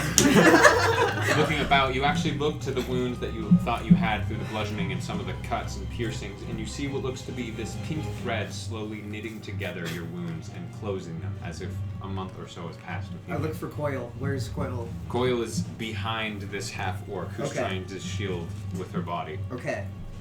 Okay. Levi, is it possible for you to move me 30 feet into the closest enemy? If not, I'll just throw something at him. 15, 20. Cool. So you run, pick up your spear from the ground. I was just gonna hit him with a hand axe. Oh, okay. Go ahead. So drawing your hand axe now, running shield first with the hand axe, overarching. Flanking, no flanking. No. There's no one flanking specifically. That is a 20 to hit. Yeah. Okay. 6 damage. Okay. Rolled a 1. I guess my 20s are good. Okay. Not everything As else. he's not looking, you hit him right in the back, but he kind of skids off of him. Not your heaviest blow you could do. As he starting to look now, you can tell that he's getting a bit overwhelmed. And then that was how many? Okay. That was pretty much a full movement. I'm gonna move. Moving 10 feet, trying to go around I Death. think you. I moved 20 feet. Yeah. At least 20, according to Levi. 25, Mhm. 30. Right there. Sure thing. So you move around one of the logs and stand right in what technically would be right in front of the fire, as you're facing away. A log now in between you and your friend. No opportunity attack. From where you were, Yeah, because you entered, exited, and re-entered. he's not going to take it. Okay. That's what I was trying to draw out. Okay. So with that, moving on to Coil. Alright. I am going to use my action to How much is max for you? cast. Sorry. I'm going to fine. use my action to cast Mage Hands. Okay. Uh, What are you doing with it? I put it up in front of the potion over by SAAKA, and I kick the sand up a little bit with a quick swipe upwards, and then I just shove the cloud of sand into his face in an attempt to blind him. Interesting. Okay. So you're making it scoop up a thing of sand and throw it at his face. Not really like scoop, more just kick it up. Okay. Like, I'll kick make up it a cloud I'll as make it a opposed deck to save on his part. Because you're not technically attacking anymore. He is completely So- surrounded. He cannot move. It's still him either Yeah. putting up a shield or moving out of the way. It's pocket sand at this point. Yeah. It is Pocket sand. avoidable. Mage Hand pocket sand. Yeah. for sure. That is My secret move. 9, so no. I was just going to make the DC 10 for it, so yeah, no, he failed. 9. So yeah, he'll have disadvantage on his strikes for the next round. As it just gets thrown up, he kind of looks down at the sight of the hearing of it. He goes, "What?" Down by pocket saying. I'm a cat. This dude is being pummeled. Poor guy. This is just advanced bullying. Advanced. Halbrum's Where turn. murder is involved. To be fair, he tried to steal from us first. Yeah. Mm-hmm. This Self-defense. is justice. He rolled a natural 20, but with a disadvantage. Which just saved you. Okay, that's much less, but maybe. 13. Misses. Okay. He's going to use his bonus action. Heal 1d10. That's 4 plus. Okay. I saw that goal. Yeah. You see, looking around, he's just taking a breather, looking about. Yeah. I don't Disadvantage look to the save prettiest. Okay. SAAKA, your turn. Okay. Okay. So is At this point, by the way, as the fight has continued on for even longer, as you've continued fighting, you see that in the right corner of this beach, a mound of dirt is beginning to slowly unfurl. You see a set of large planks of wood, along with 2 arms and a head popping out as a figure begins rising out of it. What is your character? OLMAGTE. As you were beset by these bandits not even 12 hours ago, you awoke to find yourself in a dug hole. Almost 10 feet deep, the sounds of a struggle happening above. You, not knowing the situation, unarmed, but ready for some payback, dug with your crystallized hand into the dirt and began to climb. Noticing the wood, you punched and pushed with your hand until you felt it give. Not hesitating, you pushed, and sure enough, it gave way, easier than you thought, and you crawled out. Not armed, but ready to fight. So you want to give a quick description of yourself?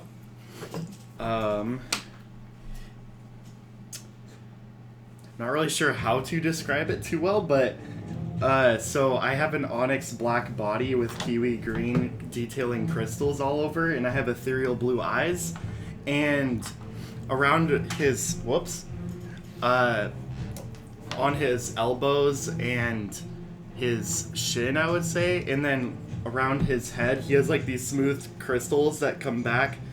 And I have almost horn-like crystals coming out of my head. They aren't actual horns, they just seem like they are. And I have no mouth. I have a smoothed over face, but I do have eyes, obviously. And I'm about 5'6", and you can tell I'm a more slimmer build. And I probably wouldn't weigh that much. Okay. SAAKA. You not paying attention to this. Moving on. He looks like a just onyx and diamond cut man crawling out. No mouth discernible on him as he begins moving. That's terrifying. That's- Woman! makes me uncomfortable. So the person that was shooting arrows at me was Helmer, right? This one in the back. Oh, the one in the back. Yeah, he's been sitting by the fireplace taking shots. You're gonna charge right through that front guy and just spear him into the next. Yeah, I was like, I'll just deal with it Pick one 'em at a up with one hand. time. I'll get to everyone eventually. So let's do the one that's gonna attack you? Or So, Halbrun? Yeah. The heavy-set old man? oh yes. Okay, so you move up right into him. Okay. He goes, "I'm not scared of you, girl." It's not scare you either. I'm gonna go reckless for this one. Okay. So, 22, right? but then I still got my bias. Okay, 22 plus bless. Yes. Okay. Go ahead and roll some damage. Alright. 6s. There's 3. She could do nothing. I technically do have 2 agents because mine is a different name of the spell and it acts different. 21. It's invisible. Later. 21 points of damage. Yeah. That's just enough. How does he meet his end? Wait, he was the one that was blinded, right? Yeah. You see that like he's trying to clear sand out of his eyes with his shield arm still keeping it up while just swinging away wildly at the tiefling to his right. So the arm that's swinging, I just kind of want to do a body shot, like from the arm all the way across. You see that SAAKA kind of walking up, flips the sword in the air, catches it, and swings, cutting his hand and arm perfectly down the middle. Into the body, you see that it begins cutting into his chest all the way to the middle of it until it stops. She tries to pull it out, but it seems stuck for a moment until she puts her foot up and pulls the blade right out. You see a piece of spine just broken in the inside of his body as he almost falls apart in two. You're right. You shouldn't have been afraid of me. You're no longer Okay. Good stuff. Thought this would at least last a tiny bit longer. Just splattering Coil thought with about blood. Yeah. Poor Okay. child. Caleb's turn. If you were smart, you would run. He ain't running. I ain't gonna let him. Yeah. And he just turns to you. Character?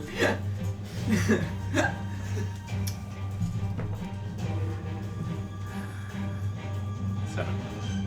Miss.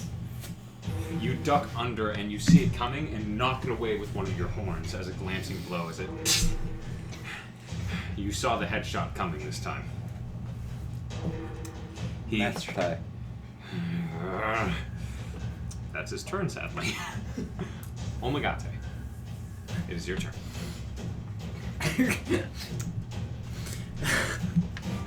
Alright, so I just came out of the ground. Yes, you burrowed yourself out. You woke up not knowing what happened, just hearing the sounds of fighting. You assumed the fighting woke you up. Okay. And at this point, you were dug in a 10-foot hole of dirt, looking up and hearing the sound. So you climbed your way out. It took you a little bit, but you got out. Okay. You see the 2 wooden planks next to you that were kind of used to patch over the hole along with the sand covering it. You realize that you are not armed or geared. That changes everything. Okay. They would not leave you with your weapons. Or items. Yeah. What do we do after we knock this super dangerous person out? Well, we should obviously leave him with his weapons. It'd be an honorable burial. Yeah. I use psionics to grab my grab one of the wooden planks. Okay. So you... It's invisible, yeah. Mhm. And From what you see as you're looking over is nothing appears. No incantation or anything. He just lifts his hand and a board kind of flies to it. Okay, that's not imposing at all. and then I am what is this here? This like? is all just sand. This is a beach. This around you is the dirt wall. What is this? Up to the brush. That's a horse. It's a horse. That's Beetle. You made You Chad see, the a, horse. hit you see a Beetle. dark blue I will horse and a disassemble dwarf kind of looking around, still trying to figure out what to do, Oh, yeah. as he's not sure what's happening. Let's see.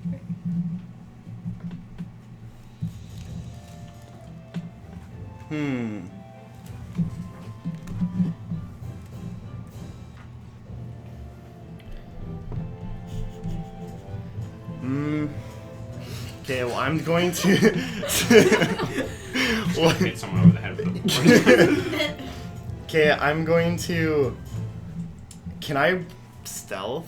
Or I mean, did everybody see me? Well, you're in the open on a beach. In daylight. Yeah, in now a rising sun. So everybody saw me. Yeah, it was pretty obvious. Dang. Okay. Should be like shining. I mean, you can take an Yeah. action to hide, And but I the mean, only he's dark feasible on place to light hide would be back in the hole which you Yeah. just crawled out. Rainbow going through you. No! He burrows like polish a him Bugs enough. Bunny. Wait, did I actually get out all the way? Yeah, I'm saying that you're out. Right now, you are at the crest of it, so. You are a slim build, so they did not need to dig a huge hole to throw you in. They made it deep, not large. Sorry, I'm really trying to think here. No, you're fine. Yeah. I don't think you have many options when you wake up from kidnapped.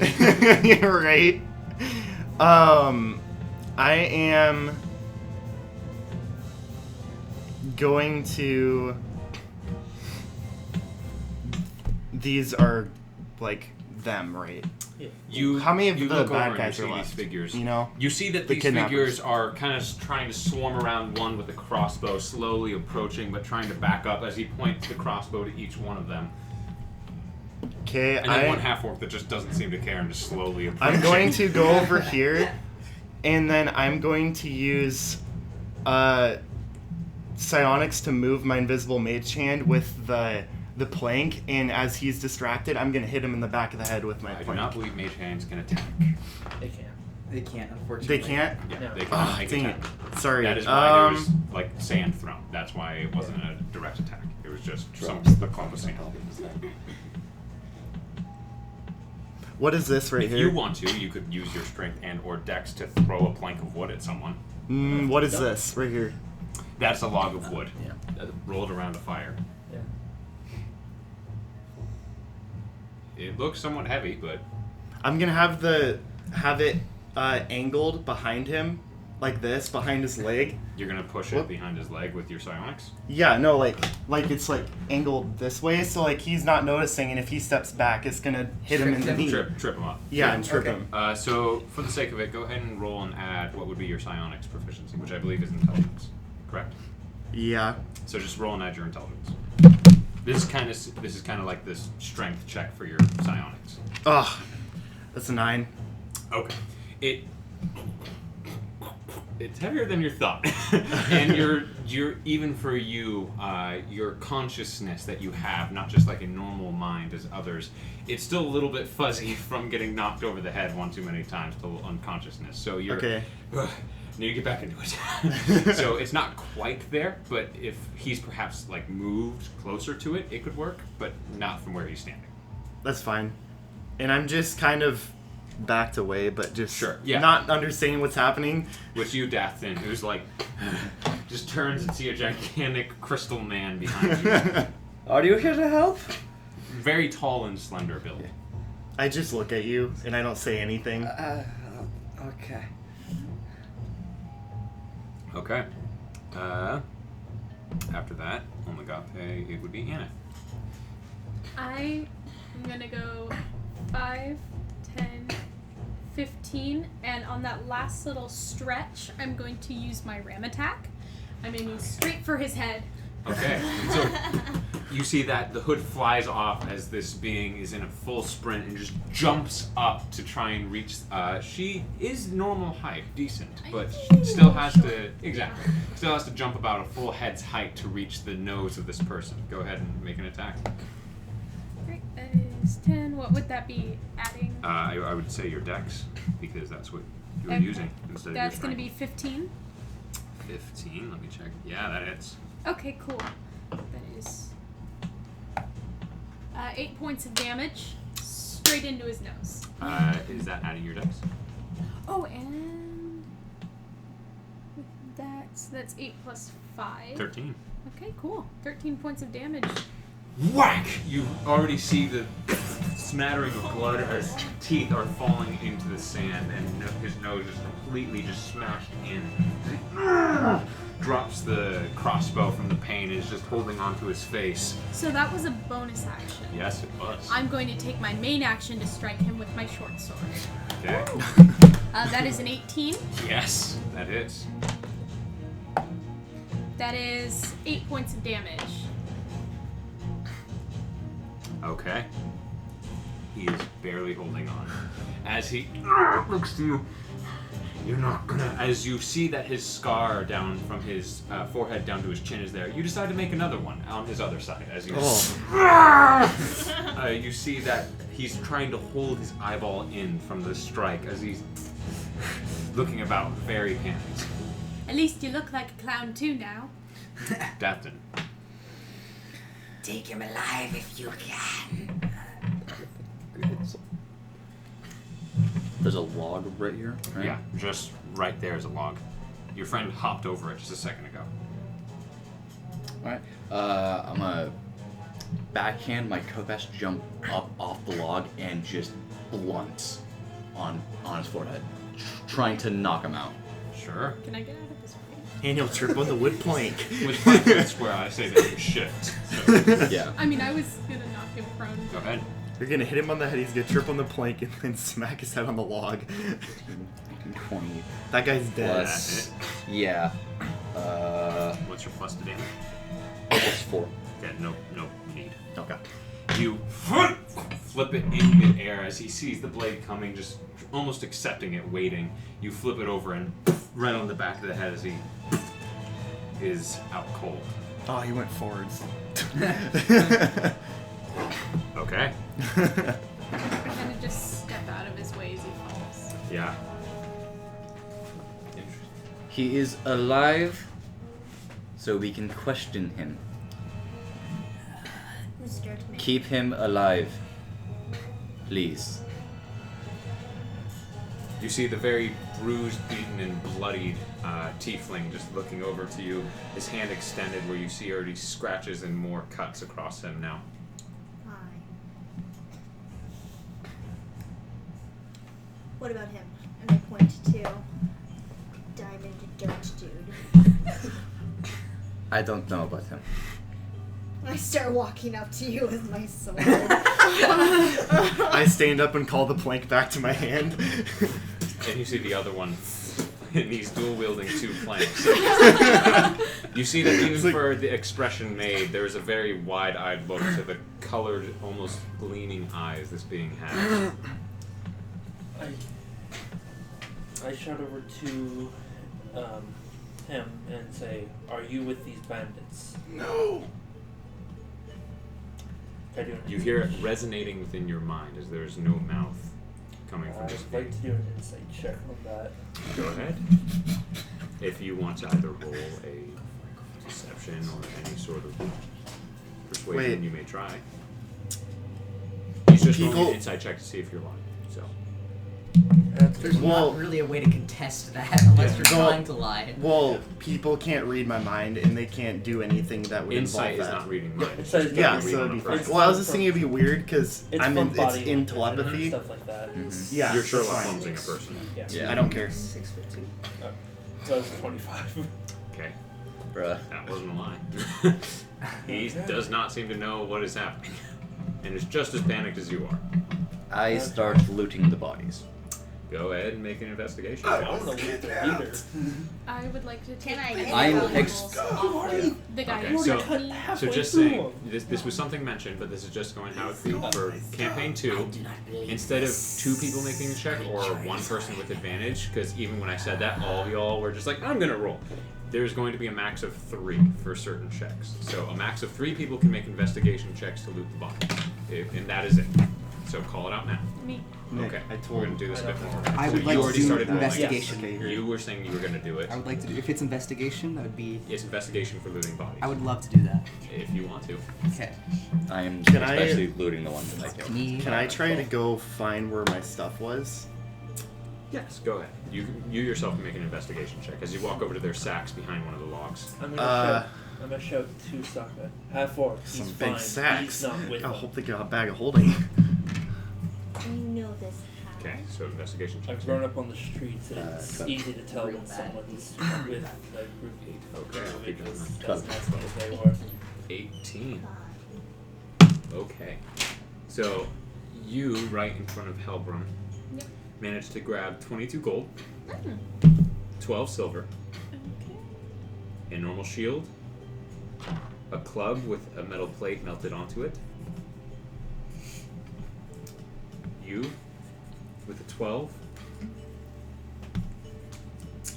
As you go to what looks to be the younger man, the half-elf, Okay. and you find a short sword in the dagger. As you dig through the pockets of this one, you only find some chipped weapons, and you look down onto what is a parted half-elf face. He Rest in looked peace. maybe 17. Only after the hardened face softened through death do you see the fear and shock in both of his eyes. Dang, anybody a cleric? I am. You are His head is in two There ain't no pieces. spare the dying from Just that. sew him back together. Spare the dying will not fix that. And then Jaron, do you need to know my investigation roll? There was 3 taken. So No, oh, you- for your separate. That's right. My bad. What Do is it? you need to know the roll? I would like to 19. know. Yeah. Okay. Yeah. You can just be like, do I succeed? That's the danger of being a DM and just saying yes, because then crazy things can happen. It's like, do I succeed in building a thing? What are you building? Just tell me. Sure, I built Megatron. That's why rules are a thing in this game, buddy. 19. You do end up finding your weapons. However, your equipment is not amongst these things. Well, I doubt they could have a battering ram in a sack. No. They could have left it miles away where they knocked you out. Could have also pawned it off. Do I even recognize the location? From where you are? No, you have no idea where you are. You woke up in a hole. Your weapons are there because they were nice weapons and deemed keepable. But A whip, 4 javelins, 2 nets, a rapier, and a glaive. all very well made.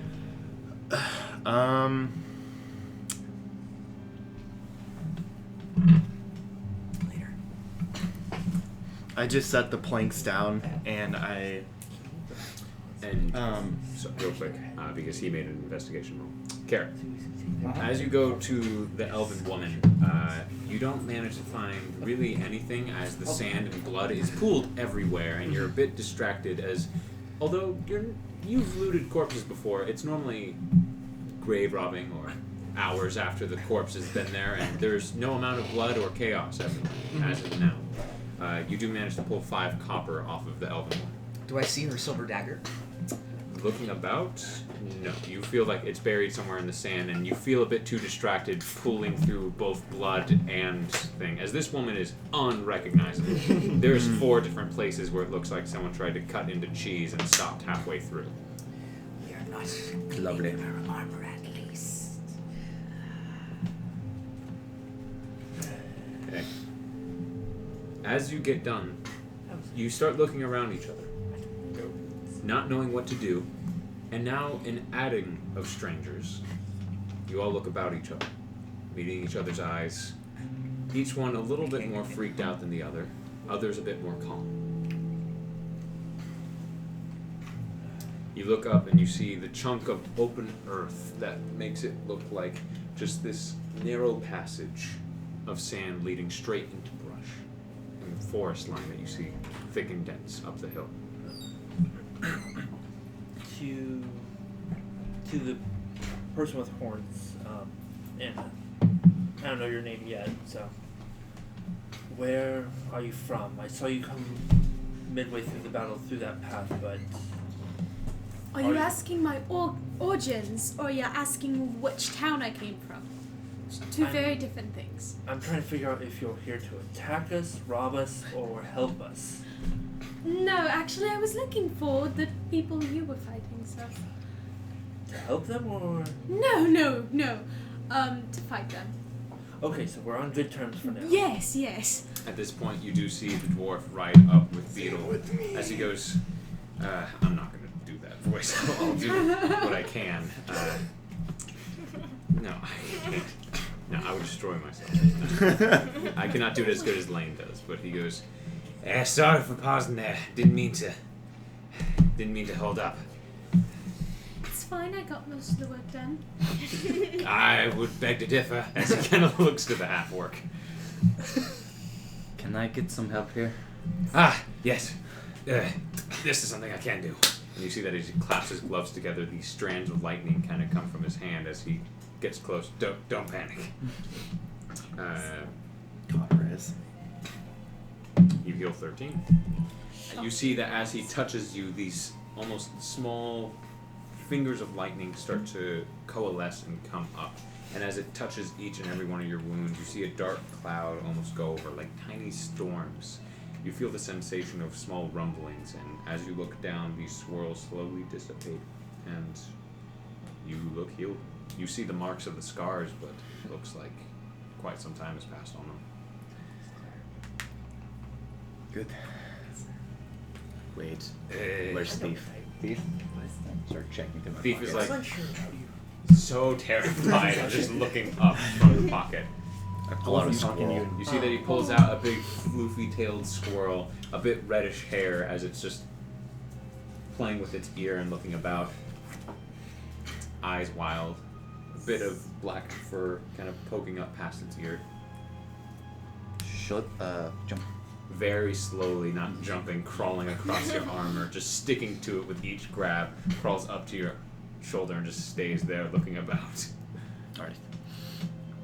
Before anyone else arrives, I'm going to drop Bless and Hope that Okay. Sanctuary drops quickly. Looking about. Moments. So, does that Minutes. make you bounty hunters? So, I'm CAEDRIK. Who the hell are you? Names. Yeah, I was just about to ask the same thing. I reach into my bag and pull out a Instructions. large bottle of Yeah. wine, and I say, why don't we sit down and talk a little bit and stop standing around, covered in blood, like a bunch of maniacs? My name is ANETH. My name is KELSION. Care. Pleasure. Nice to meet you, Snake Man. Is that care like C-A-R-E? Like care like I It's care? care like I don't care. Okay, same difference. I think me and you are going to get along. This is Beetle. And you just see the horse. He's nice. Alright. I'm DATH'TAN. This is my DATH'TAN. DATH'TAN? Dath. Is Yes. that like Dustin but with a lisp? You can just call me Dath. Dath. Okay. That's This is easy. my squirrel thief. Thief. You got it. Lots of ths. So I walk up to you. I grab. I'm still looking a little ragey. I grab the ball. I'm SAAKA, and I walk up with the bottle. Just let her take it. Yeah, I wasn't going to I would attest. look- That's yeah. why I pulled it out. Enjoy it. It's Soccer very wants her You see Soccer. that expensive. as she pops it, that you see that she takes a breath and that she seems to calm a little bit. Rage does drop if you don't attack her or attack. What were you saying? Sorry. Yes, Chris. Do I have The to crystal make... man. I can't speak with multiple people at once. Do I have to link with every person and say my name every single time? Indeed, you do. No. I won't make you do it here at the table, but I'll say Okay. that you do that. Okay, You that's just what I choose meant. one person you want to do that for. Just him, because he's the only person that's Okay. tried so speaking to Kelsian, me you, so far. You do hear in your head. My name is OLMAGTE. That's creepy. What? No voice, just thought sounds from, I think, him. Thought sounds. He does a what? Yeah. Who? I I don't Who are think you? I'm going to get used to that. Not going to lie. My name is OLMAGTE. Calling you Mac. This is Mac. Okay. I see. Considering how names are trending in this group, my assumption is I don't want to know the full name. I can even pronounce the full name. It's respectable. You see that the dwarf kind of looks about and he goes, I wouldn't be expecting anyone anytime soon. This is the Mice Docks. This is hidden away from most of the law and things of the like. I knew it because reasons, but I don't think anyone's going to be coming. So if you want to take a small breather, you can. Excuse you. Pardon me. We didn't come here by choice. We've been shipwrecked for basically 8 days, I think, at this point. 7 to 8 days. We just washed Ooh, up. yeah, you just washed up. Alright. Well, alright. That's a lot. Have you eaten yet? Barely any. Eaten good food. Or Whatever these guys Whatever. provided us, and I Yeah. point to Can I make the a perception dismembered check to see if bodies. there's any cats around or anything like that? Go ahead. They are our sustenance. That's not going to be good, even if it is good.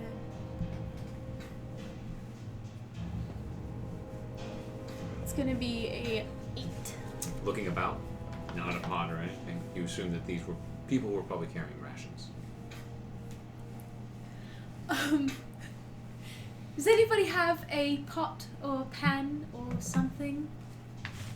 Well, I mean, we could travel the few weeks it takes to get to Krolduk. Maybe they can get something at the tavern there. See, but they don't have weeks. We've eaten. They really haven't. They probably ate whatever these... I kind of kicked the dude next to me. Bastards have fed them. I mean, we can just give them all rations then. That's why I was asking for a pot. So I could make something. I have one. And I dig through my backpack and I pull out a mess kit. Is the fire still lit? Yes. Okay, cool. It's dying a little bit, but Can I try and help the fire? sure. There's plenty of small twigs and what looked to be small pieces of cut wood that they had next to it, just in case it was beginning to die. So you begin going down and not even touching it, but floating a piece onto it. Mm-hmm. It begins snapping and cracking immediately, fire revitalizing. So, gladly accepting and borrowing Care's pot, I'm going to use my soup sprite to whip up some chicken broth in the bowl. And then, I'm going to ask Cedric, did you happen to get any of, like, the meats from the Amarok we fought? Our friend took most of that. You didn't get any of it. I got a little bit. Can we use it? Sure. Perfect. Pulls it out of his bag. It's very tough meat. And as you go, you have around the stone fire pit, you actually lay it down by the fire and have to beat on it a little bit to tenderize it. Using my dagger, I cut it into thin strips and I make a beef stew. Okay. It takes roughly 20 or so minutes, but as it passes, the fire heats up the pot along with any liquids of the water skins poured into it from the corpses. There is a decently satisfying beef stew. Not super flavorful, but has calories. And with that, I dish it up for everybody. Alright. So you sit around the wet, stained logs, both with blood and water now, and just begin eating at least warm meat. As other people are eating, you said that there's a path going somewhere else nearby? It's at the top of this beach. So technically what would be right here, there's a chunk of earth that is just torn out. And so there's like roots and stone and dirt and a little bit of mud as it does look a bit damp. Just on either side that you can just walk right through into the thick green bushes, brush, and wood line. So I just start heading over there and I wait. okay, so you walk all the way up the hill. Mm-hmm. You wait by the entrance, turn around, not knowing what to do at this point, as you did fight with these strangers, but you have no idea who they are. Mm-hmm. You can make a squirrel meat soup. You all kind of sit there awkwardly, eating, not knowing what to say or do as you're just staring around each character at the fire. I didn't say anything to anyone. Aneth, was it? Yes. So, your friend said that we are at the mice stocks. Yes. Where exactly is that? That's a really good question. See, I'm new to this area. I came here rather unconventionally. So I'm not super versed in this geography. I can That's a good answer that. question for Cedric. You see that as he's kind of drinking what's left from the wooden bowl that you guys pulled from the sacks. He goes, I actually grew up here. This is Totara, one of the 3 islands. We're at the northwestern corner, my stocks, hidden within the heavy woods and brush you see here. This is where most of the smugglers do their quick trades. Nothing special about this area, really. But this is the only place of secret I really know about. Who knows what else is around here? I don't know if we should stay here long, as unsavory characters, even if they're not affiliated with this folk, will be coming by. Well, I mean, we sort of have him, and I gesture to the unconscious body. blood has been pouring out of his face for a little bit, and he is not moved. He is probably dead. He's dead. All right. Can I stab him? Should we probably clean you this up? or what? not? What? Sorry. Can I stab him now? You see that he barely moves. So he's. Tell me, quick, Satyr, stab him. No, Satyr, do not stab him. Let's get ready to stab. SAAKA within an instant is up on her feet with a great sword over him. So, do you need answers from him, or you're just keeping him alive for kicks? Answers, please.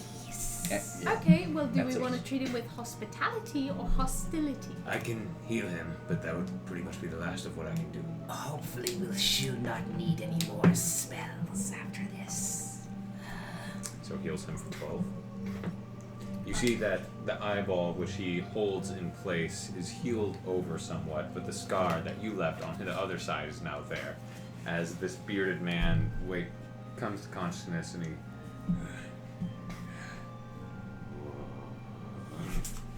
and he like kind of gets up, not onto his feet, but onto his elbows on the ground, looking about, very panicked, his eyes just shooting around to everyone. Can I offer him the rest of the soup, like in one of the bowls? You want some? It's fresh. You see a strange face come across him as he goes, "No." We only want answers. You're lost. Alright. He looks at you. Not worried at all. Big pool of blood around. It's fine. You saw what we did to your friend. And I would rather be back to that. So what the fuck just happened here? You see a large smile comes across his face and he goes, "Business." It looks like bad business to me. Very inefficient. So we're not used to your kind. Give us a break. Didn't expect that part of you were casters and the other part, as he just looks to the half-orc, freaks of nature. Well, this can still be not a total loss for you. Why are you attacking folks? Is this some sort of plan? For business. You said that. I remembered. I think you're hard of hearing because you asked the same question twice. Can I hit him now? As I Let's go walk with close. As I walked behind Don't Claire actually with my hit arms him. crossed. But close. Make it really close. See, but now he knows that she's just gonna feign a blow.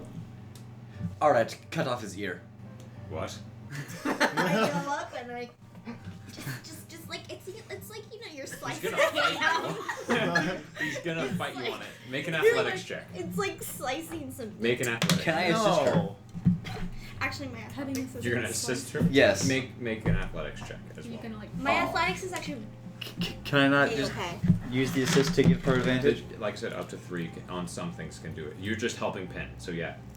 Yeah. Go I'm ahead. giving you. Oh no, okay. no advantage. It's just No. roll. All right. Yeah. You roll and she rolls. I got a 23 on athletics.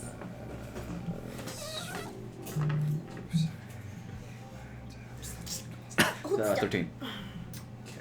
Well, he got in total a 13 on a straight roll. So while he's fending you off, you pin him to the ground, put your greatsword up against his ear on the top end, and just cut it right off in a single go, and he. Leo. You may want to ask him that question again, Care. By the way, immediately as they start doing that, COIL just turns to the side and buries his face in Like a Care- peacock. in the si- digging his no, in the side of Care's thigh and just Got it. starts trembling. You feel him shake against you. So I'm messaging to him. This is barely a person. You remember these sort of people on the streets? Rats. Garbage. You see that he spits onto the sand and he goes, "If you'd got the boy or someone else, they would have broke. I've seen a bit worse than you lot. Just kill me and get this over with." Unfortunately, we are a curious lot. Explain to me this business. Explain to me how on earth a bunch of strangers like you just took out a group like us. Fate. Sure, believe in that if you want. Can I break his nose again? First he doesn't eat my soup, then he doesn't give us right answers, and now he's back talking us after we've taken off his gear. Can I please? I vote yes. He looks up and he goes, "They already know. They always keep tabs on us." And who are they? You'll find out soon enough. You want to know something? Fine, I'll give you this. We work in the people business, handing them out to whoever pays the highest. And you're about to meet our co-owners. Soon enough. Slaving, I see. Sure, something like that. I use my last spell slot to disguise myself exactly as he looks. You are disposable now. Have your fun.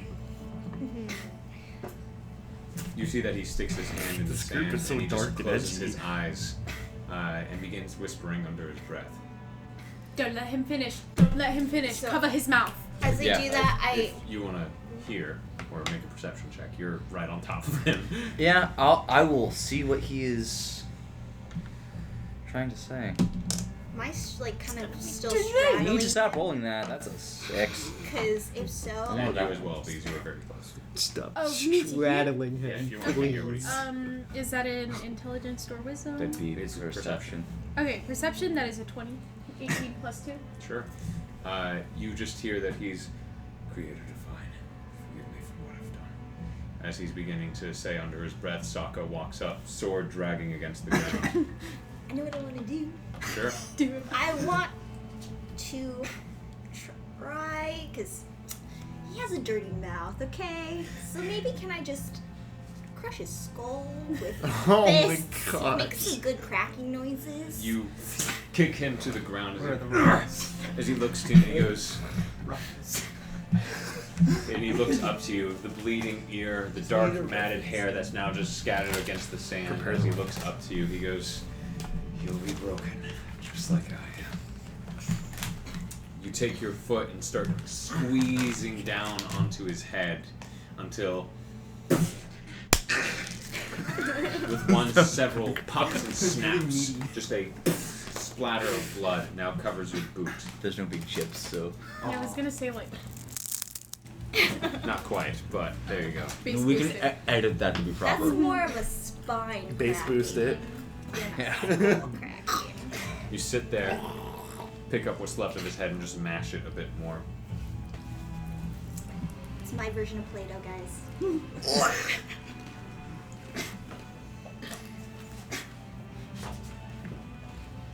That was paper? Yes.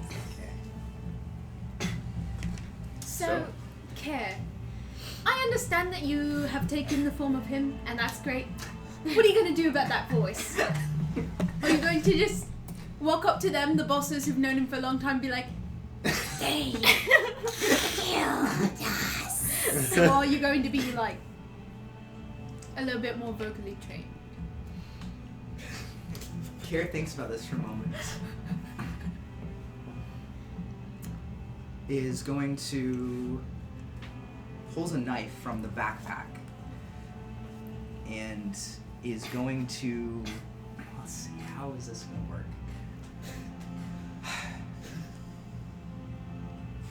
He's going to take the knife, go like right across the palm, Okay.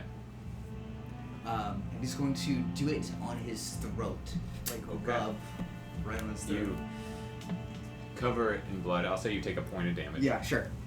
Cover your neck thoroughly in what you assume would be enough blood for what looks to be a decently cut throat. Enough to be convincing that a cord or two has been cut in their throat. And look back to the satyr. I'll say that they were attacked. If it needs to be. My assumption is you're going to be doing a lot of talking, so... Well, I good don't cover get the up. good versions of this until later, okay? CAEDRIK goes, should we get back on the main road? Agreed. Sounds like we want to get out of here as fast as we can. Yes. Dung beetle. You see that he kind of grabs onto the reins, starts walking, and goes, you die, your master's gonna kill me. Begins walking. Yeah. I'm not even going to say what he's going to do to both of us. The beetle dies. He kind of looks and he goes, you see him behind us at all? I haven't seen him. That's what I thought. I thought he went ahead. I wasn't interested in it. Cool. He told us to go ahead. Mm. Yeah, not since we left. Great. Well, onward and upward. As you walk through the chunk of open earth, grabbing onto one side or both at one time as you file through, picking yourself up the very steep slant. CAEDRIK slowly leading Dung Beetle through. You make your way through the thick brush of trees. You are waist deep or higher in bushes at this time. With a thick grouping of the forest around you, the tall trees dense in green and browns. You can barely make glimpses of the sky above. Within a little over 100 feet, however, you do break the tree line and take a look around you. The thick brush seems to fill this corner of the island. It seems much more sparse as you first look about it. Now that you're out of it, you are on a path, a long one. Smoothed out, beaten down dirt that has been layered with sand to mark the trail. It begins heading north, but begins taking slight curves as you see it makes curl after curl to the right as the path slowly keeps going on. It begins bending east and out of your sight, past several large boulders. Leading you south, the road making ever so slight angles left or right, but keeping a straight shot south. Several different boulders of many sizes and shape litter each side of the trail, looking as if pieces of them have been broken off or chipped away, leaving smaller parts of larger bodies of stone scattered next to each boulder, as if they were attacked or broken. Along with these bodies of stones are trees of multiple number and size, either clumped together or they stay far apart to accompany the stone. Many slopes surrounding the areas here as well. The elevation of the trail and ground around you dipping and rising in elevation, bodies of stone that work as hills to higher ground are scattered in a few places, as if small plateaus or mesas are around on the east side of the trail, but these are not necessarily what grasps your immediate attention. To the east of you from here, miles upon miles away, you see a protrusion from the ground, like a half-circular piece of earth lifted from it, an incomplete mesa, tilted upward at an angle, a raised cliff face pointing north, having a natural curve to it as it rises, the edge of stone looking like multiple different lengths and bumps that run around its edge away from your sight, are as you are on the west side of it. Further off, but surprisingly more noticeable, is a massive square plateau in the middle of the island, like a natural column of stone. Taking up the island's entire center is what you're approximating. From the boulders and large slopes, it's hard to make out anything but the beginning corner walls as it keeps scattering about. As you stare at these things before you, you feel a little bit overwhelmed with the most recent events. You once again scan over each other, standing a few feet apart, alone or with your respected partners, not knowing what to do. At this point, you hear what seems to be the sound of wagons. Several sets of hooves, along with rolling, clacking noise of wood wheels, very far off, begin making their way to you. You turn from the north part of the path, seeing from the large set of boulders that the path begins to block, coming from it, a few hundred yards away from you, a set of 5 carts, each one looking way more extravagant than what you would expect from a cart. or wagon. Should I dispel? You look to see that the wood on all these wagons have been neatly painted a royal red, with golden filigree on each side. Flecks of sparkling green shaped as leaves detail it all around, as if they're blowing on the golden wind design. Each one of these wagons is covered, the cotton material painted with the same gold and green details, but with licks of orange on some of these leaf-like designs, like wisps of fire. With these paintings, however similar, something is different. You notice that the paint glows. The golden filigree gleams and almost looks as if it blows as a true breeze. The green leaves glistens in a somewhat drab day, as although the sun is here, the dark clouds maintain hold on what will probably be a very dark and cold day overall. The leaf green design seems to dance as the wagon rattles. The orange color seems to curl and flicker with the movement of the wagon, giving the illusion of real tufts of fire on it. Each one of these wagons ranging from about 15 to 20 feet long and about a dozen or so or more feet wide, each one trotting along slowly with 2 horses each, pulling its weight along, making their way towards you on the path. As it begins to draw even closer, you begin to make out a figure up on the front wagon, holding the reins of the horses. You see a male tiefling figure with bright orangish gold skin, long, beautiful whitish gold hair. He has ruby red eyes and 2 long curling horns that have a thick start on his head but thin out near the tips as it runs, twisting. They have small, beautiful jewels pierced into them with many different colors, from reds and greens to lavender and indigo. He wears a long-sleeved white shirt, although the sleeves are rolled back at this time. You see a cape of brilliant red, much like the cloth, covering the wagons, painted with the same gold filigree on the carts, but as a trim instead. He wears brown trousers, and you see black stained boots that are unlaced as he rests both feet on the wooden frame, his tail resting up over one of his feet, curling around. He looks up from his quiet expression and instantly turns a wide grin towards you. His teeth are pearl white as he calls, "Friends, please tell me I'm not about to get robbed, because I would rather burn this thing down." That was our hope too. We were hoping you were not here to either rob us, kidnap us, anything of that sort. Yeah. You're So- not here to do that, right? You're not a group of thieves? No. No, are No. you? And you're not a group of thieves either? No. You're not? Then we're friends. Yeah. He gives you a very warning, whoa there look. Then we So are how do you friendly. all... You're a mercenary group? No, exactly. Shipwrecked companions for some of us, unknown acquaintances for the other. So you don't know each other? Some Kind of of. us. Yeah, no.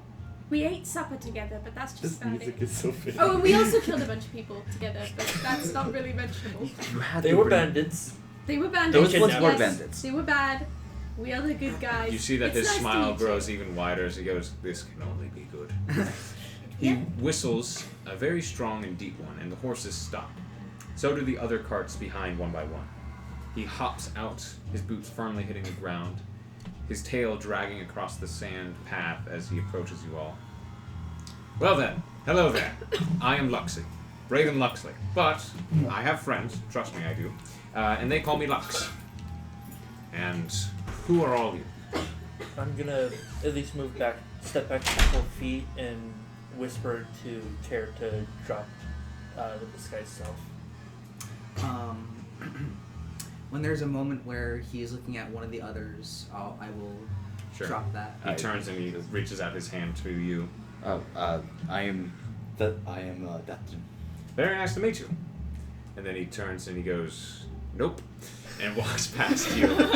I'm with them. I'm assuming that you Yeah. went with them as they cleared through the brush. Okay. Or did you stay on the beach? I can go with, I guess. You were waiting by the passage, so I was assuming you were waiting for them. Mm-hmm. Okay. So he goes to you and he goes, "You are? I am Cal. Cal. Yes. Nice to meet you, Cal." Nice to meet you. He turns and he goes, Shake my head no at him. "Very fair." That is SAAKA. He turns to you. You looked different a second earlier, but you still had blood on your throat. Yes. I had plans. You're a caster. From when we fought the bandits. Casting's dangerous around here, friend. The card looks interesting. Is that a threat? Because it's funny if it is. Understood. I'm wondering if magic was involved in the creation of your card. Paint. Like most things. Referring to the glowing sidelines and stuff? Fancy paint. Fancy paint, okay. Fancy paint. Gods of dawn. Fancy pants.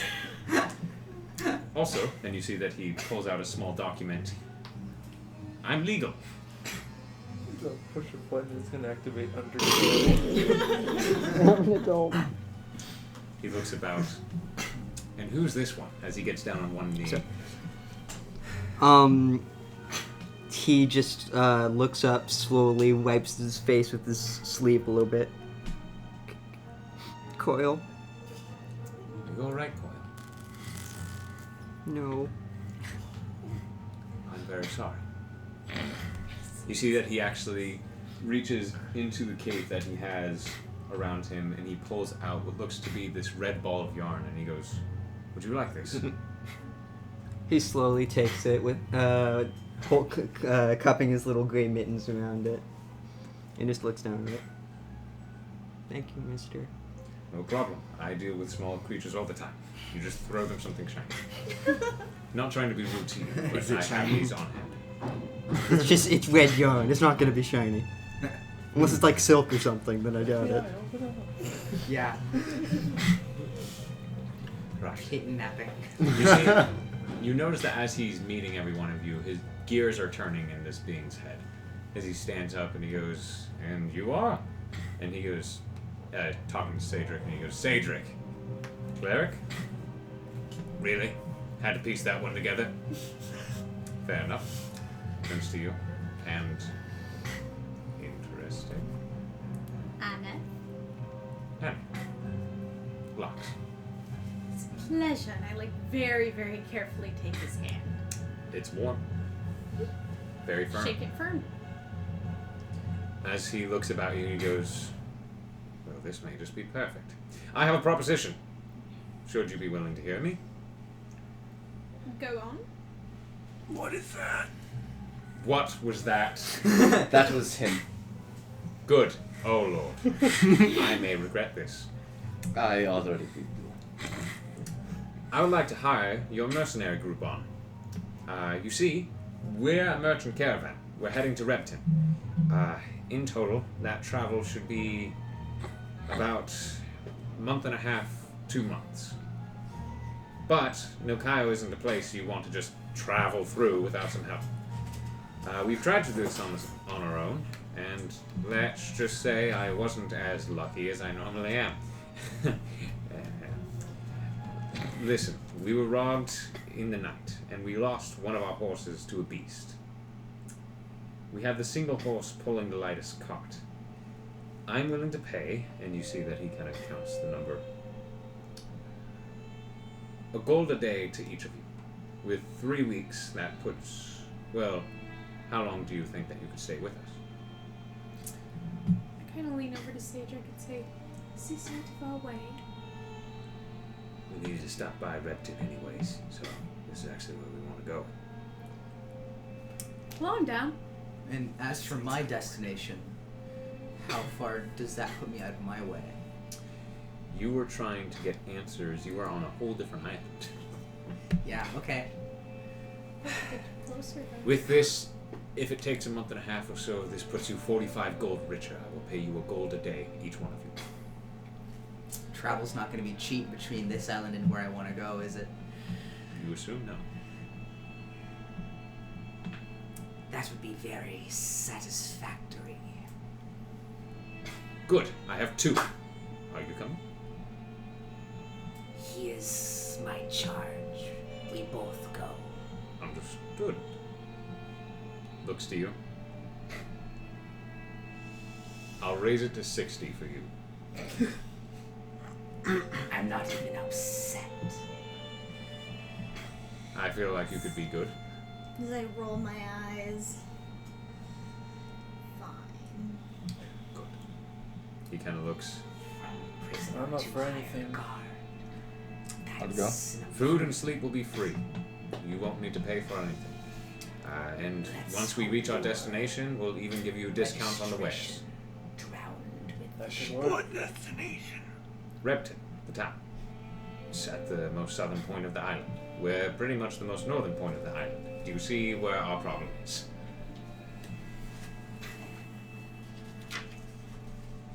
Could be a whole lot worse. Would Beetle be okay with pulling the wagon? I mean, you can talk to a horse and find out. I was gonna say, I turned to Beetle and I'm like, so buddy, do you want to pull a wagon for a month? I'll take that as a yes. He's in. CAEDRIK just goes, if Jaros finds us, we are dead. He won't find out. And if he does, we're 35 gold richer, and then we don't have to worry about the horse. You better be tossing every coin you got at him. I've got a lot. Good. He starts leading him to the wagon. Sounds like someone's dead. Not yet. And you see that he turns to you. Weird thing. Yes. Will you join? I'm with them. Alright. Is that so now? Oh, Very well. You guys can't hear. You will be paid just like the rest of them if you do money. Right. Well, Make it double. you see that. Are you trying to con a con? You're gone. Sometimes. Not to you all. If I did that, you'd probably split me in half. One of us would. she would. I Rather know. easy. I can see her eyes burning a hole through my head, so please answer the question. Make it double. Make a persuasion check. Whoa, what is... To Gonna be a decent DC. Can it be intimidation? Try and scare him? Yes. What are you going to say to scare him? Or she will kill you and I will kill you. You can't hear Go it. ahead and make an intimidation check. You just see him gesture. Oh, towards do you. I'm not No, rerolling yeah, again. it's 16. I would love to see you try and tell her to do something. Go ahead. I'll call your bluff. need to tell her. She'll want to. You had the balls, so I'll raise you 3 gold. That's fine. I thought so. So, Well, you see that was interesting to he hear. kind of waves a hand and he goes, "Ugh. Just thought perhaps giving you You know, I the- just have 9 weapons I'm holding. Yes, you're quite well armed. Sorry, I had to thaumaturgy the voice a little bit. I had to make it a bit more approachable. My name is Lux. Yes, this is a caravan, and yes, I do con people sometimes, but we do need protection and aid, and you're willing to give that. So I will be honest with you. What attacked your horse before? We assume a beast. What beast? We're on an island. Take your pick. This is Nilkayo of all places. Did you get a good look at it? The horse? No. It had struck in the night. Okay. Okay. We have no idea what hit us. And it just took your horse? There was no trace of a horse. Yes, so it Just took it. blood Like smatters. yes. Only the horse. Not any wares, not any people. We got robbed for some of our items, but that was a different occasion, which is why that we are in desperate need of protection. Okay, well, that's good to know. Let's get going. CAEDRIK. Do you remember Yeah. that thing we ran into in the woods? Yeah, it's probably the culprit, but we dealt with that. I was going to say we can do it again. Yes, we could. Well, I let's don't hit think the we road ran now. into robbers. Yes. You see that Blax goes, good. Shall we get going? Yes. I believe we are ready.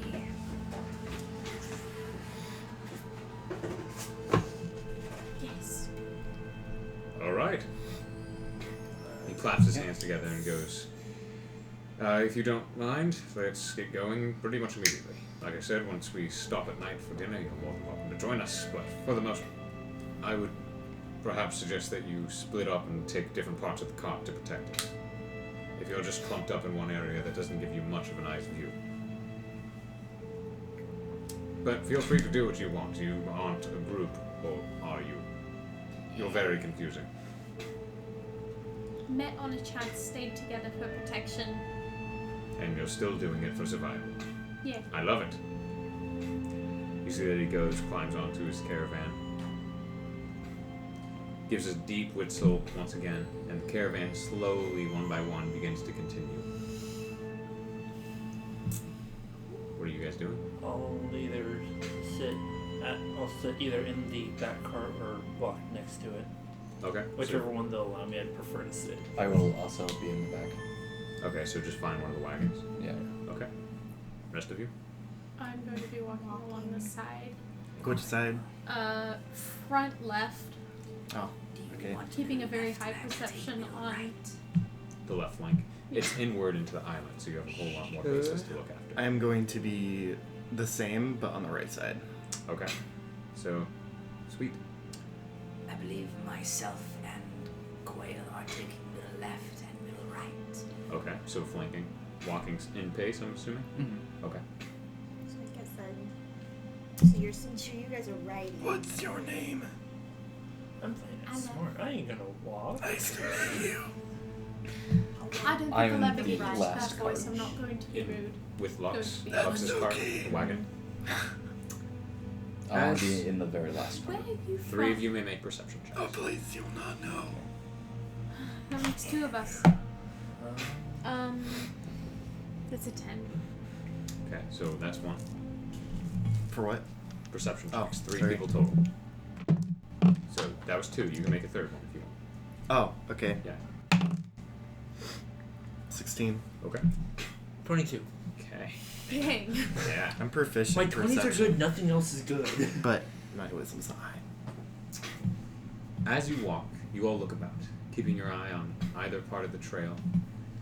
You look to see the rocks, the trees, the bushes, the dips and hills off to the left, or the more clear edge of the island's coastline to the right, seeing the edge of the island's land varying in distance as you walk, as the amount of it expands and detracts as you travel.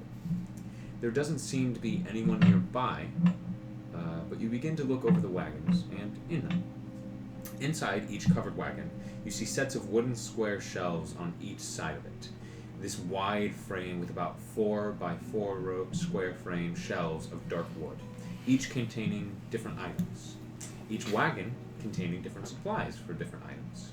One wagon being stocked with potions, another that has several soft material shirts, another seeming to have small bits and trinkets and baubles, the other being cooking herbs and spices, and what looks to be the other one looking full more of very simplistic weapons. You see that in all but Lux's wagon, there are helpers within them, normally dressed extra hands that give you some questioning or annoyed looks at the new presences, each a little bit dirty and matted, but they don't seem too shabby. What draws your attention are the drivers of each wagon. Some up front that are holding the reins of the horses or in the bed of the wagon look to be a bit more interesting. Within the cart behind Lux, who carries the bits and baubles in his wagon, there is a larger woman on the second one. Entrancing with her beauty, her skin white as snow, her black hair running down past her shoulders, her yellow eyes looking through you as you make eye contact. You look at her black robe that has this purple glitter-like design to it, giving a violet starlight to a night sky look. This woman, almost 7 feet tall, sits up straight.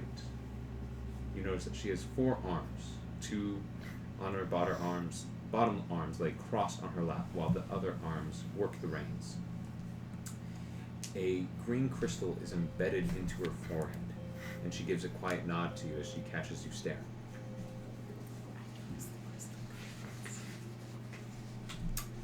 The wagon behind this woman carries another interesting character. You look to see a man, partially split into two. You see that they are split exactly at the breadbasket, twins. Either side, it is two men, each bald-headed, olive-skinned, gray-eyed. They have an arm on each of their outer sides of these half-torsos. They wear this brown double toga overlaying to cover both sides of the body. Several rings on both hands. He has these wooden plank sandals under his feet. You notice that the cooking herbs carts are in this one, and with the woman seem to be the silk clothing. The wagon behind this man is manned by a Goliath, taking up most of the front space of a seat to ride on. He's hunched over, holding onto the reins. You see his light gray skin, his big muscular physique. You see, however, that he has one cyclops eye. This dull green eye that looks about expectantly, as if he's waiting for something to happen. He itches a dark 5 o'clock shadow, which you see what looks just to be some sort of gunk falls out of it as he scratches. He wears 2 leather spalders over his left shoulder and right shoulder, and straps that run down his front torso, crossing over each other to hold up these brown tattered shorts. You see the more simplistic weapons are within this wagon. And the last one, the furthest trailing back wagon, has a much more simpler being, a human woman. Beautiful dark coat with a trim of red on the edges that seems to pull over itself and keep it closed with buttons. She has longer brown hair with blue eyes and a sharp chin. You notice that for the most part she's very well covered up with long dark pants, sleeves, gloves, boots. And she has a satchel lying next to her, as well as a child. A small boy, about 8 or 9 years old, on her right side, thick brown hair, amber eyes. They're big and looking round at the new strangers, seemingly wild look in his eyes of excitement, along with a little bit of nervousness and awe at the same time, as he looks to each one of you over his mother's lap or trying to look over the corners as you approach. What are you all doing? So, Lux, along with being a con artist, you also run a freak show. I mean this in the nicest possible way, considering the way I look and the rest of my party. Yeah, without the most conventional, but we make a family out of us. We try to make it work. Each one of us has our own little tale, and some of us aren't willing to share it, while others are. That's understandable. Yeah, had a freak show. What was that? If you wish, I'm more than willing to talk about myself, or they can talk about themselves. I won't speak for them. We'll discuss it over supper. Sure thing. If I may ask, what's the state of doing the mortal plane? It's a very, very long story. We have a month and a half. He looks down to you. Looking about the group, I'm not entirely sure I'm comfortable with sharing it with the entire group just yet. That's true. You So- just met. Perhaps this evening you can tell me your story and I'll tell you mine. How about this? When we reach Repton. Yes, that's better. Very good. I want to get the chance, just out of curiosity. I want to try to look inside, not the fabrics or the potions cart, but see what trinkets they have. The bits and baubles or the potions? Bits and baubles. Bits and baubles is Lux's card. Do I want to go mess with them? That's a really I'm not going to push my luck today. I would wait. I'll wait. I'll just sit at the back cart. You see at the back cart, Yeah. as you walk there, you do see the boy is like looking over his mother's lap at you. And you see that she's paying you no mind, but is giving you just a glance every once in a while to make sure you stay as far as you are and no closer. I'll give the boy just a casual wave and big old smile. He raises like 3 or 4 fingers and waves them back at you. That's right now. I can't do. I'm a good on kill. You see that he is right side of the furthest back wagon. So, what do you make of this group? Caravan or Everyone else who fought? people from the shipwreck? Everyone I who was at trust that them. beach? People from the shipwreck right now, I trust them Just a bit much more. bit more. The Satyr and the Dwarf, Yeah. they seem good meaning, but I need a bit more time to figure out true intentions. And the crystal one, Crystal one throws me off. he's something else. He is. Not sure how to think about him right now. Time will tell, as it always does. Yep. This is going to be a long walk. Yeah. Which is why I'm gonna try to sit in the carts most of the time. Yeah, same here.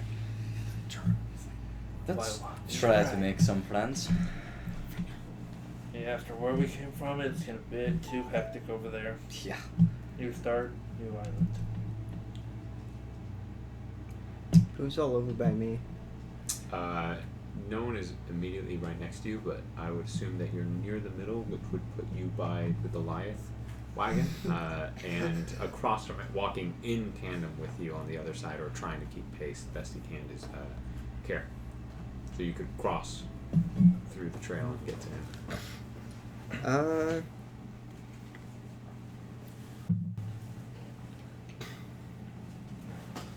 So it's literally the only other person in In your near vicinity, like talking would distance. would be that one or the Goliath, the one-eyed Goliath. I'm gonna try talking to her. Just might as well. The Goliath. Mm-hmm. That's a male. Yeah. For some reason, I thought you said she. You see My his bad. one eye kind of look to you as you approach. Yes. I sit up from just sitting on the floor, or rather stand up from sitting on the floor and just slowly swatting the ball of yarn around. And I slowly walk over to him. Hi. Who are you? Oh, so you were in his wagon. My bad. So you crawl up behind him, and he kind of looks back to you and he goes, "I am Drud."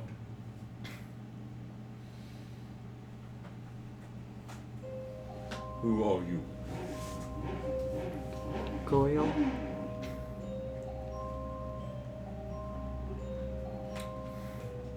It is nice to meet you, Coil. May I help you? I just wanted to talk. Talking You is nice. You seem nice. I try. He slowly pulls his little hood down just to try and make himself look, less shady. Oh.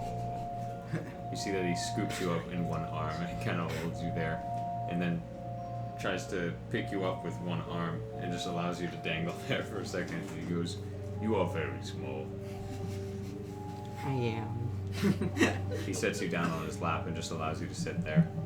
You can feel the rumbling of the wagon on his knee as he...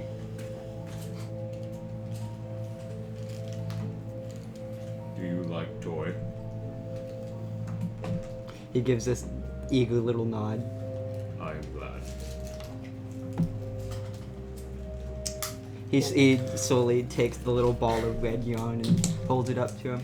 Do you want to play with it? We can play with it together. Okay. You spend a little bit tossing it to him, which he catches with one hand, and he tosses it back down. We're playing with the string, pulling it, and trying to pull it back into a ball. He spends most of his time just doing that before eventually going to How quick are the carts going? Not very fast. These are large wagons being pulled by 2 horses. They are not moving at a quick pace. Would he be able to like catch up with one if he were walking or running? For you, with your shorter legs, you could probably make it on a small jog. But you see that most of your friends that are on the keep saying friends, compatriots or survival buddies, walking on either side of the carts are keeping pace with these wagons. I'm gonna see if I can get out of that cart, not before it's saying bye to the Goliath man, and I want to see if I can make my way into one of the other carts. Okay, which one? There are 3, right? There are 5. There are 5, okay.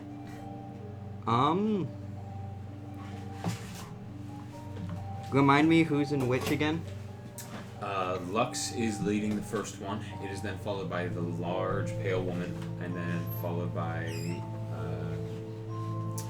the split twins, and then it looks to be Drud, the Goliath man that you were speaking to, and then the human woman and her kid is what you assume. Okay.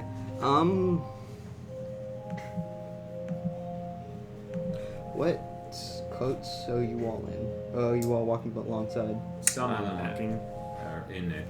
Most of them are on the outside, walking around the perimeter, keeping pace with the wagons as they roll about on the sides of the road. Okay. I'm gonna go over to Aneth to say thank you for the soup. Of course. I assumed that especially a child would be very hungry after that excursion. A little bit. Yeah. Well, you're safe now. For now. How far away are they? Is he? This one? Mm-hmm. We're up at the front wagon. Yeah, you're up right by Lux, and you're on the opposite end. So it's pretty much from where you are. I would say that you guys are about where the wheel is. You are right up where the horses are. So you kind of see it, but it's somewhat blocked off by the 2 horses. Mm-hmm.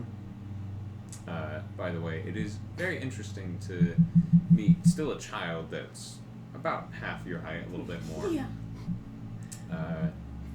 This is a kid that's grown quick, but... He is 3'1". Mm-hmm. Oh my goodness. Wow. I'm like 5'2". Mm-hmm. He is more than half of my height. Yeah. Well, yeah. Let's just hope that nothing else bad happens before we reach where we're going. I hope nothing goes wrong as well.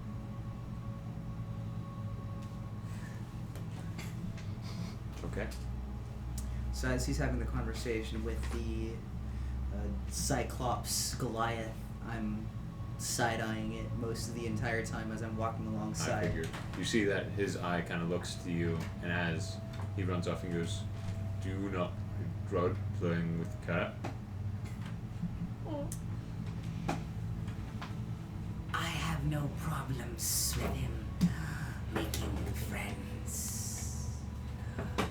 I just want to make sure he doesn't run off. He's a very curious boy, you know. Children. I'll keep my eye on him. I would appreciate that, Drunk. I will. It's Drud. Thank you. You're welcome. I'm gonna walk in silence because I don't know how to interact with this unusual creature. Says the unusual creature. Not wrong. Not Get incorrect. obliterated. So how far are you wandering off? Like you're going into like actually going into carts now, right? At the moment, I am walking alongside Aneth. And- We are okay. at the first car.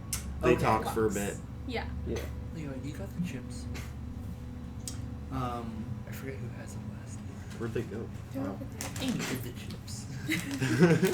I let like kindness slither out of my jacket, and I telepathically tell her, Go slip under the carts and watch where COIL goes. As accidentally just ran over. I'm joking. I would assume it has a better. Yeah. Wagon wheel runs it over. Dang it. Now another 10 minutes, really? No, it snakes off, begins going, and you see that it slips under in between two of the wheels up front and slowly is just trying to keep pace. The wagons are going slow, luckily, so it is able to move fast enough to do it. But you see that it is like a constant movement at this point to stay in perfect tandem. Sure. Is that what you're doing? Yep, it can communicate with me telepathically within 100 feet. Is it within that range from where?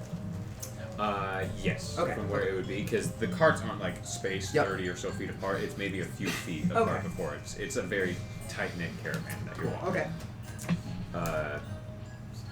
SAAKA. You being near the taller woman, you do hear her go, "There is something interesting about you, isn't there?" Just give her a stare.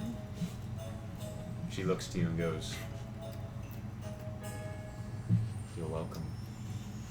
Pull up my sleeve You look past your rolled up sleeve and see the marks beginning to form. Smudge them quickly. I wipe it all off my arms.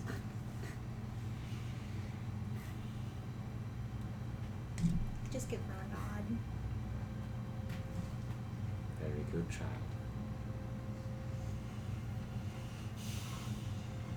Tell me, what brings you here? I stay silent. Chugging along. I guess we will find out, won't we? Just ignoring her. You feel that her eyes finally avert from you as you continue walking. Anyone else?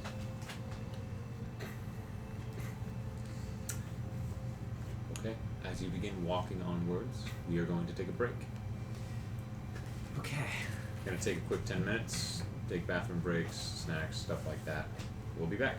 Cool. After this sponsored message. Raid Shadow Legend. And we're back. Okay, everyone ready to go? Ready. Yeah. Yes. Are we ever? A month and a half later. Yeah. Nothing goes wrong. Everything Prepare goes for the next 4 weeks of this. I don't need sleep, I don't need to eat. A real-time month needs to pass. You're Alright. so long. You walk on for several hours, no threat coming upon you. You all keep a bit spread out amongst the caravan. Perception check. You walk until the darkened sky dims even more. The sun, never being able to pierce the thick clouds but for a few moments, relieves itself as the darkness begins to set. The caravan pulls off to the right of the road, to where you find yourself on this extended half-circle ledge, extending just a bit further from the normal line that this coastline makes. The wagons go for a few hundred feet through the deep grass until it reaches this space that is spotted off to the right. Where now, in this semicircle shape, the grass is lush and dense. Several flowers of white and yellow help give color to comfort this place. Looking over the edge as you look down the coastline, there's nothing but cliffside and the ocean below. Several large and jagged stone working as the reef at the bottom. The wagons are led into a circular shape, much like you were just sleeping in your knapsacks earlier this day. 3 that line just feet away from the ledge, being parked purposely along the curve. The 2 others on the backside, being angled as corners that go to this circle gathering. Within a few moments, these members of the caravan begin grabbing firewood in the center of this place, digging up part of the dirt to make a small pit for it, as well as grabbing knapsacks and beginning to lie down and prepping themselves to relax or for bed at this moment. As the fire slowly begins to pick up, most just sit around that. The more interesting characters and leaders are gathered around it at the moment. along with a few helpers who sit around with them. After a few moments, Lux comes and joins them, sitting down and going, "I'm glad to be seating myself on something that isn't a wooden bench. Mind whipping some food up for us, Gothard?" You see that Drud smiles as he hears these words and finds 2 larger sticks about in the field, digging them into the ground around the fire and cutting deep slits into them on either side, running to his cart before returning with another wooden pole with carved thin tips which he wedges into the cuts, a pot already slugged in the center of this wooden pole. The others wait while Cadrid and Cathis, the 2 twin men, stand up and begin going back and forth from his cart, beginning to throw meats and herbs and water into it. As it boils, your stomach begins to growl as, although there was a meat stew this morning, there seems to be another one but with many different herbs, as the scents slowly begin to waft into the air. It takes about 30 minutes or so for this entire thing to be ready, until you see people flocking to the place where food is now being handed out, through wooden bowls and spoons. Within a few moments, either from a worker's hand or even waved to by Lux and some of the others, a bowl is placed in your hand, and you are waiting in line to be served a warm meal. Several of you feel like you want to go back for seconds for, which there is as the twins begin making another batch. You look about, catching eye contact with several of these acquaintances you've met over the day. To those nearby and willing, Lux calls over, offering you a seat amongst the fire. Friends, come join. Seems cozy. I walk over and I don't sit though, I just stand up next to everyone. That's kind of creepy. Anyone else? I walk over and just plop down where there's a free patch of grass. He pats a patch of grass next to him. He walks over and takes it immediately. Tell me, if I may ask, as he actually looks to you, is it true that you all just met this morning? Because I won't lie, I felt like I was just being fed a lie. You see a smile crack across his face again as he goes, "Oh, how delightful. This is truly exciting." He looks around the lot of each one of you around the caravan. SAAKA, who's leaning up against one of the wagons, just holding a bowl of soup in one of her hands. And a few others just enjoying the meal. He goes, "To be fair, we're a bit of a newer batch ourselves. Matra just joined us a few days ago, but we've done our best to make her part of us. She's been a delight. Really, everyone here has." He looks around and he goes, "So, your ship sank." Yeah. So this is to everyone else now? This is to anyone that went and sat near him. Okay. I'll sit not far from where COIL is sitting. Okay. I'm standing next to him. Not here Yeah. at all. Not next to him, Okay. just Across a little ways the- away. Sure. But He kind of looks at you and gives you a nod. Where did the boat hail from? East Faraskar. I have the name here somewhere. Okay, yes. It's the dwarves' job to do the documentation as far as I remember hearing, so probably no one has heard about this ship sinking.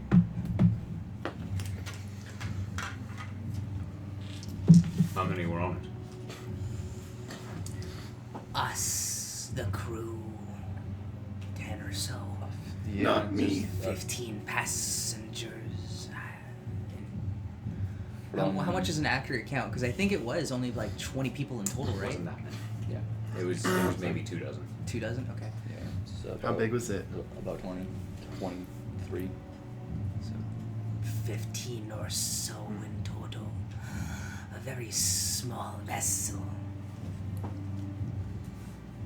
And you were heading to Repton.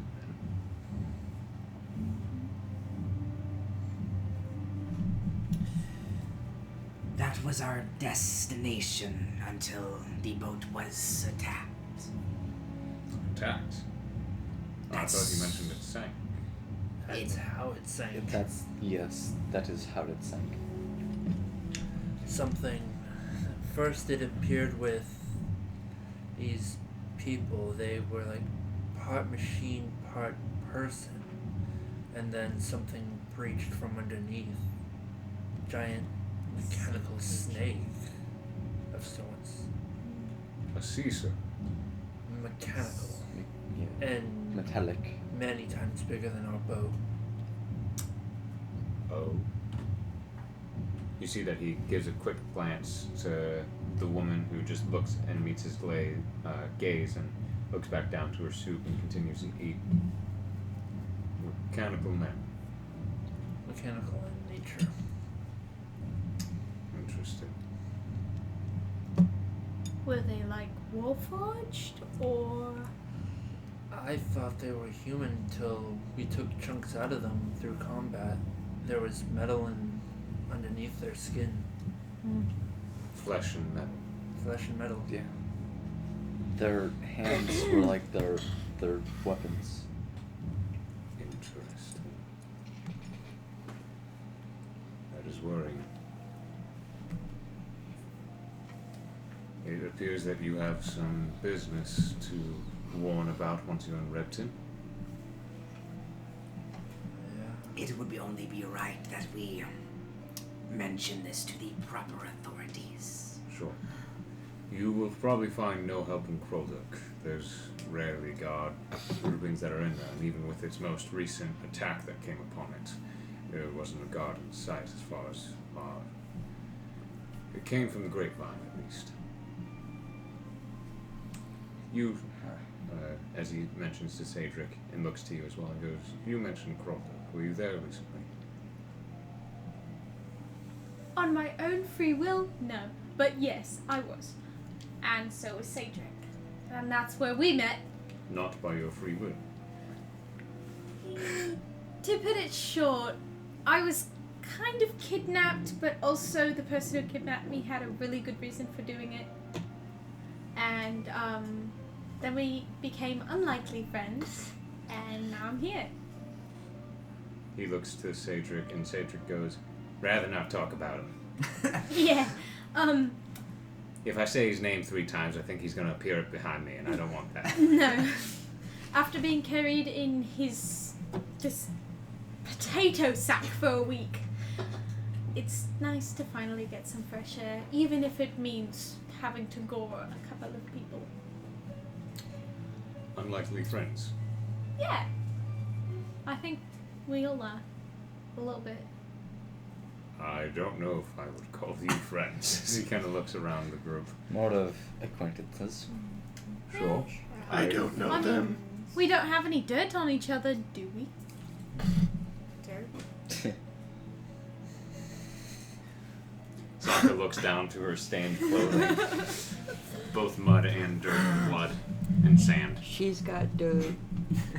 On who? On myself. We are all kind of covered in blood, aren't we? Speaking of Yes. which, is there a place we can wash up? I mean, we can probably work on getting a bath working for you somewhere, but it would just probably be a large wooden bucket with water. I was going to say more like, is there a town we can stop in where we can get a wash, but... Krolduk would probably be your best bet, Or and river. that would be a gamble whether or not that it's still standing, their bathing house, or if you'd want to use Krolduk's bathing house. I'd rather not go there again. Yeah, we're going to have to cross through there anyways. As far as I know, I believe last time I looked at a map, Pure Rush River is probably the closest thing. We're going to be crossing Spoil Lake in the next week or so. So from there, we'll hit Krolduk, I think the Mulmuth Mines, past the Caraman's Fields, and then pass by Thistlewood, well, then Repton. So, a nice, peaceful journey, correct? Not much should be in our way besides the river, and even then the river has a bridge. So, It's not a problem. no. If we were heading north, wouldn't be much of a problem either, but probably more likely to run into bandits. who was the very unlucky group to be running into you folk? They didn't get the chance to say. Understood. They wouldn't say. Thank you. We kept one of them alive. He wouldn't talk. He became unalive. And then he became unalive. To put it simply, yes. Okay. It's very satisfying. Sure. Yeah. I do not wish to fight you. So, It's two of us. It I would haven't be seen funny. what she could do, and I don't think I'd ever want But to. I'm pretty sure she would win. For you to fight her, not me. Oh, I would also laugh if you fought her. I too would laugh. I might be able to just BS my way out of that. Actually, yeah, you probably could. I don't know what's going on. Once we're in Repton, we'll set up shop, see what we can do there, and you will get your pay. I already have enough to pay all of you what is owed, but we'll take it day by day in case you decide to leave early. However, I have an interest in finding a bit more about these mechanical men, so I will assist in the warning at Repton if you should spread to the guardhouse or wherever you wish to go to talk about that. Sounds agreeable to me.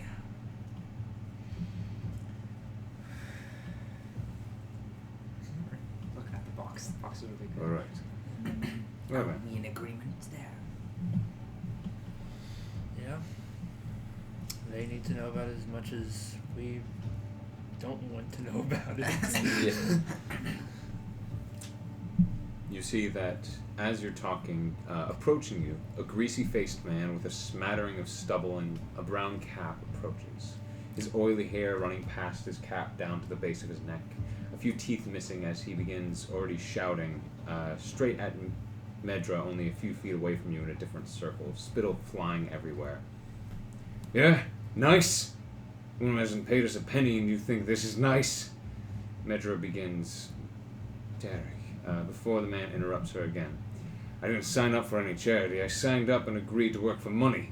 So where is it, woman? Where's my cut? As he steps forward, the man stands over her. She calmly stands up to her full extent, towering over the man in both width and height. She speaks plainly and calmly. Derek, when you agreed to work for me, we had agreed that you are paid upon arrival to Repton. You will get what you're owed. Now please, go back to your meal. As she stares directly into his eyes, the man turns slowly to everyone, looks to the whole new group that has been added on, and he goes, You're all cows not to talk to these freaks as they are. This is what they are. Freaks.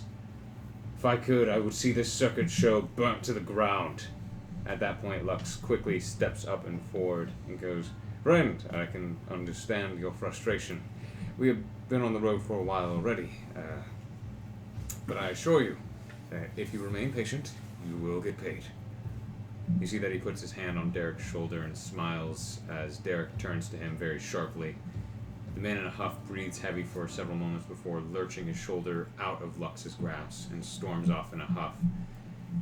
Tux composes himself once again before looking to you, and he goes, As I said, everyone is perfectly lovely here. It's getting late.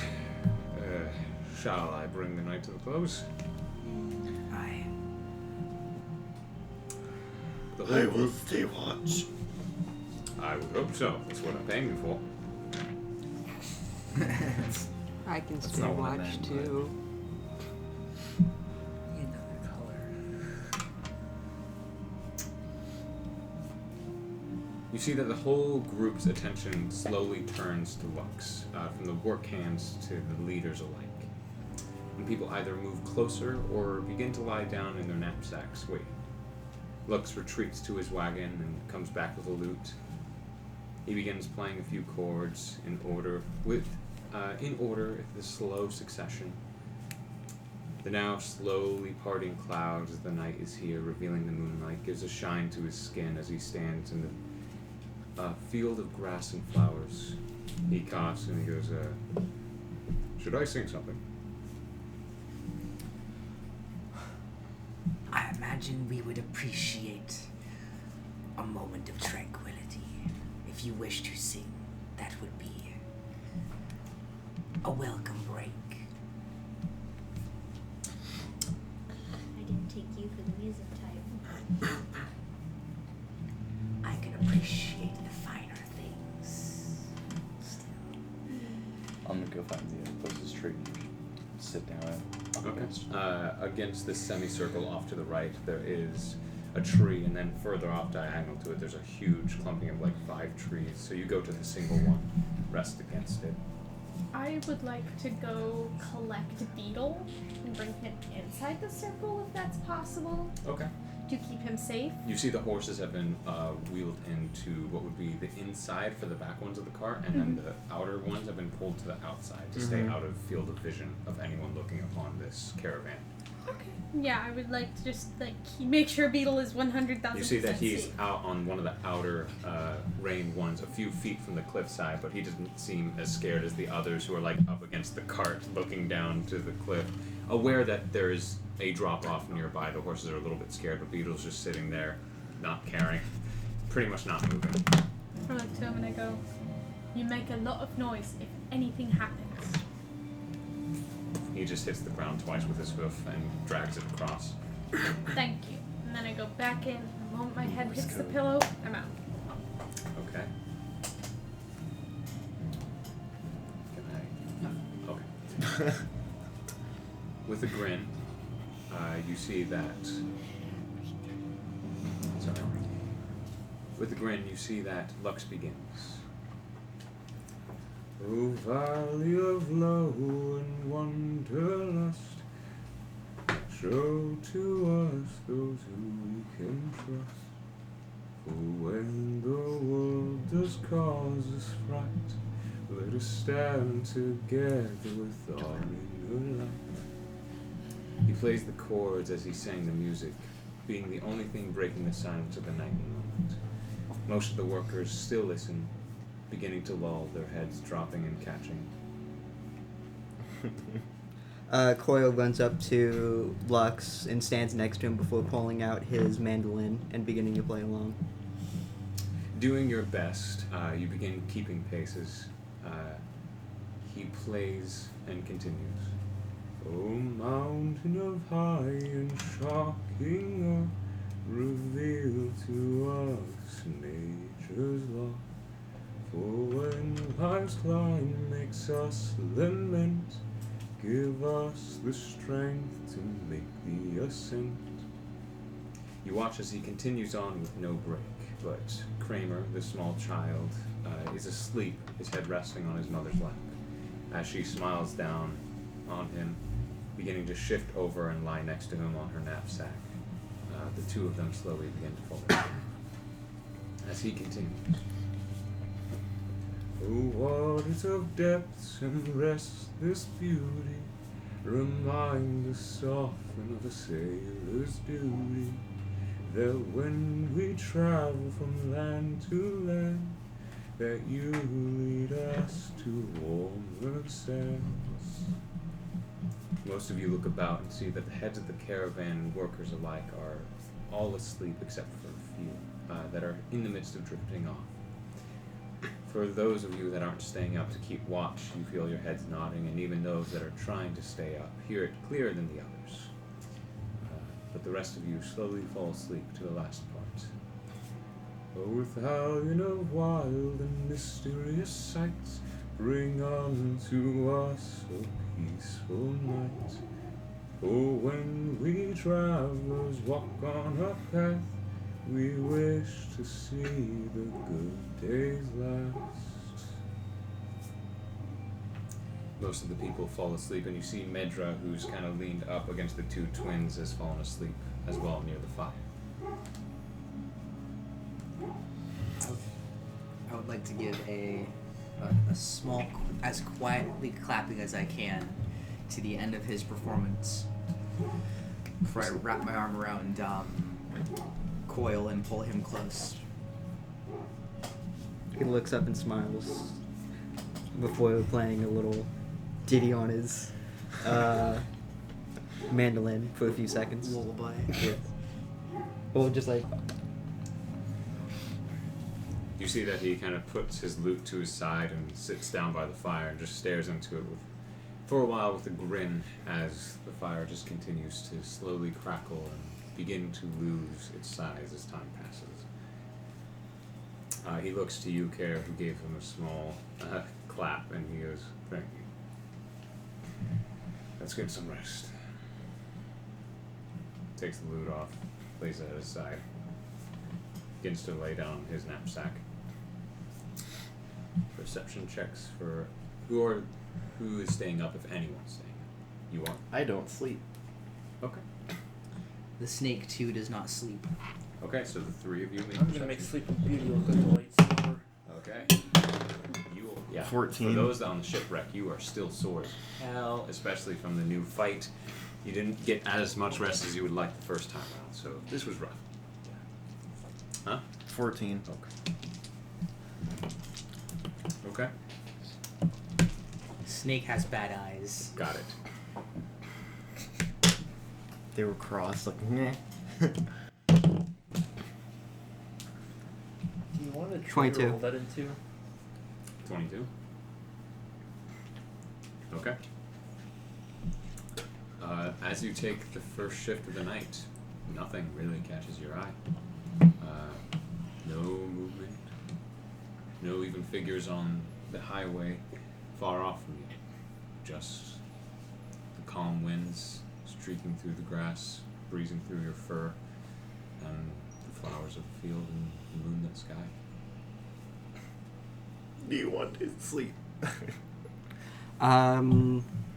Can I go patrol around like the edges of the sort of circle to see if there's anything interesting? You stand up and paw your way through, making sure not to try and upset the horses as you move.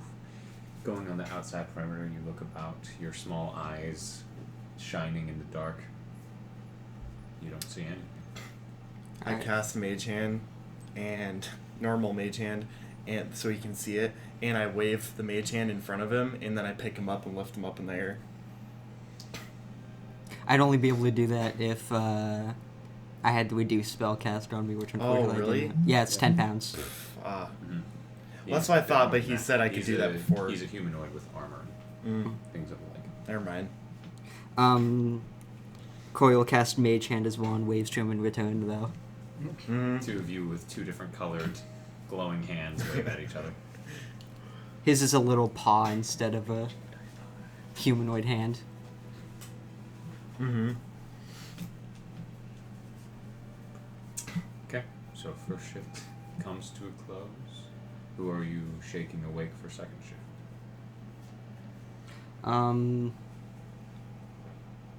Who all rolled the perception checks, or is it just whoever Would I have pick? been the snake. You. I Snake, OLMAGTE. You're the only person awake right now, other than me. I go up to OLMAGTE and look up at him and say, "I'm gonna go to sleep." Okay. He recoils a little bit. Terrifying. You sound like your life support's getting cut off. Right? So, who do you wake up for second shift?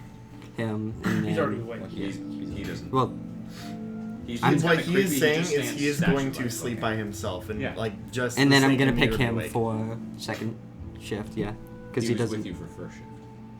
He was awake the entire time. Yeah. It's your choice if you want to choose someone else to be awake. Okay. If you want to. Or you could just conk out. Go sleep. Wake up, Saaka. See I'll how well that pick- works. Kelsion, screw it. As you are sleeping harder than Sleeping Beauty, you are waken up by a child Tabaxi. What is it? Do you want to do second shift?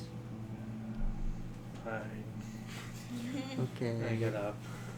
Stand up, rub your stiff, sore neck and your body. Feel a few bones pop as you do some stretches, and you begin walking about, and you notice the same crystalline statue man that eyes has not darkened or anything, just standing over all the unconscious sleeping bodies in the middle of them all. Are you on low power or are you functioning? I don't say anything to him.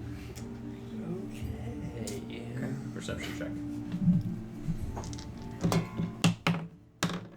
17. 12. I believe it's 21. I just need to make sure it is a +5.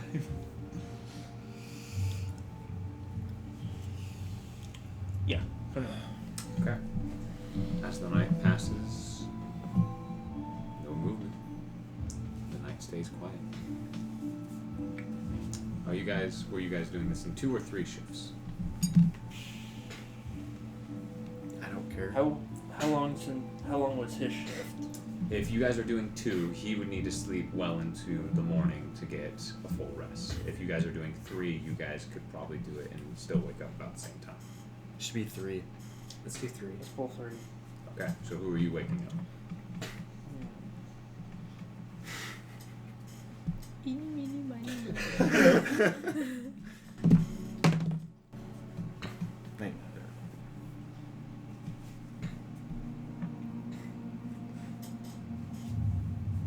I'm gonna push my luck. SAAKA! So you go to behind one of the carts by the horses where SAAKA is laying against the wooden wagon, not in a knapsack, asleep. Her great sword just lying within her hand at this point. Okay, it's within her Across her hand? lap. It's just like out on her hand. Quick question, what's directly below me? Ground, What kind of ground? grass, and dirt. Okay. Is Never there mind. anything nearby that I can put on top of the great sword so I don't get sliced and diced? Wake her up from a distance. I could, but I Just don't like it. I got my weapons. Did I get my shield back? I'll say yes. Okay. Actually, I'm going I'm gonna to... throw a shield at SAAKA. No, I was gonna give it to him. Captain America. I was gonna give him my shield. He has one. Oh, I didn't know you had one. I need to make sure I have... I wouldn't know.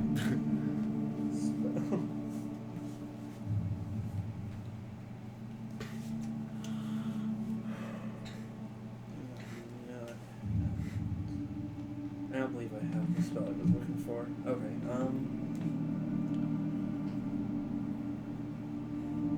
Look. Okay, so I'm gonna pick up a small rock that's just at my feet, cast light onto it. That way it shines really bright, and toss it right in front of SAAKA, and just keep repeating SAAKA's name at ever increasing louder. It's pretty annoying pretty soon how you try just to ignore him even though you were woken up, and then just this orange red on your eyes at this point as you keep your eyes closed, and it's just brighter and brighter even with your eyes closed until you like feel around and feel what seems to be a rock and close it. With the movement you see that she like sits forward and looks around, and you meet eye contact with him who's standing a few feet off to the right. You who's facing out see the ocean just spreading forever off the cliffside. As you do as well, and you both are just maybe 8 feet from the ledge here. Before you throw me off the ledge, you're up for third shift. So I can have the rock in my hand, right? Yeah. I throw it at him. Just try to aim straight for your head. Roll and add your strength. That's a cold shot. Just kills him.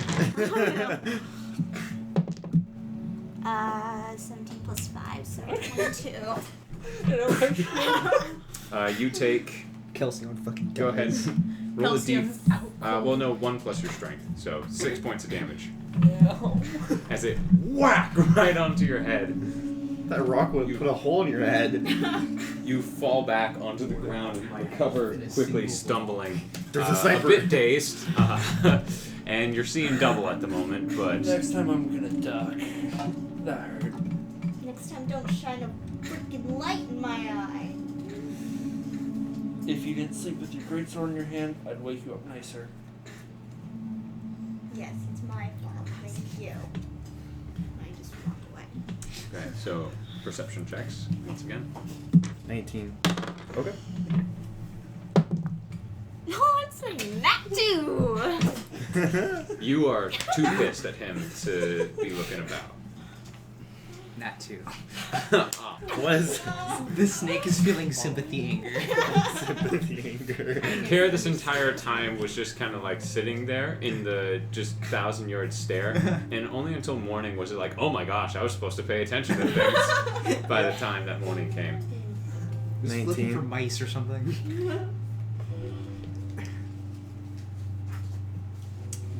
Was there anything?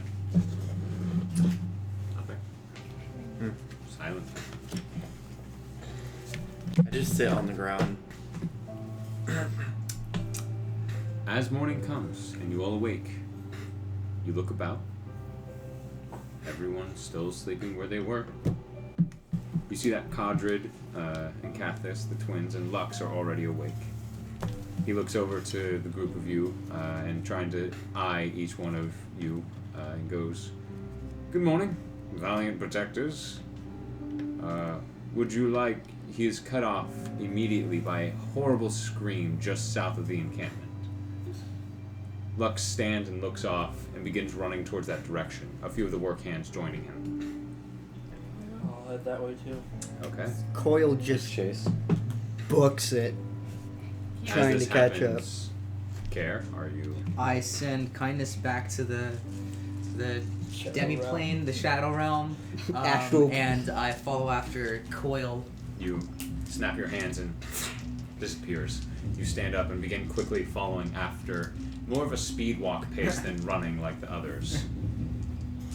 As you follow, you run out to the nearby clump of trees earlier that you'd seen off right of the entire encampment. Oh, There's a woman, female work hand who's fallen and covering her mouth, pointing ahead into the clump, tears rolling down her face. The other work hands instantly go to tend to her as Lux looks to her, looks into the tree, and begins walking into the small clumping of brush and trees. As he walks in, you see the back of him staring, and he goes, "Oh, this bodes poorly." What What's was down there? poorly? He gestures. As you walk in, you look, and there's a just small dip to this entire thing. Like, there's the entire line of the 5 trees, and then it dips inward. And as you look in, you see yourself, what is the remains of a human male. Greasy face, long hair, torn apart. The remains of a man named Derek, who at this point is barely recognizable, slaughtered. Pieces of him remain everywhere. Lux looks to you all that have joined him, and he goes, "Well, it looks like your job may not be as simple as we both thought." Are the wounds animal or basically person in nature? We can answer that question next week. I was gonna say, it wasn't me, guys.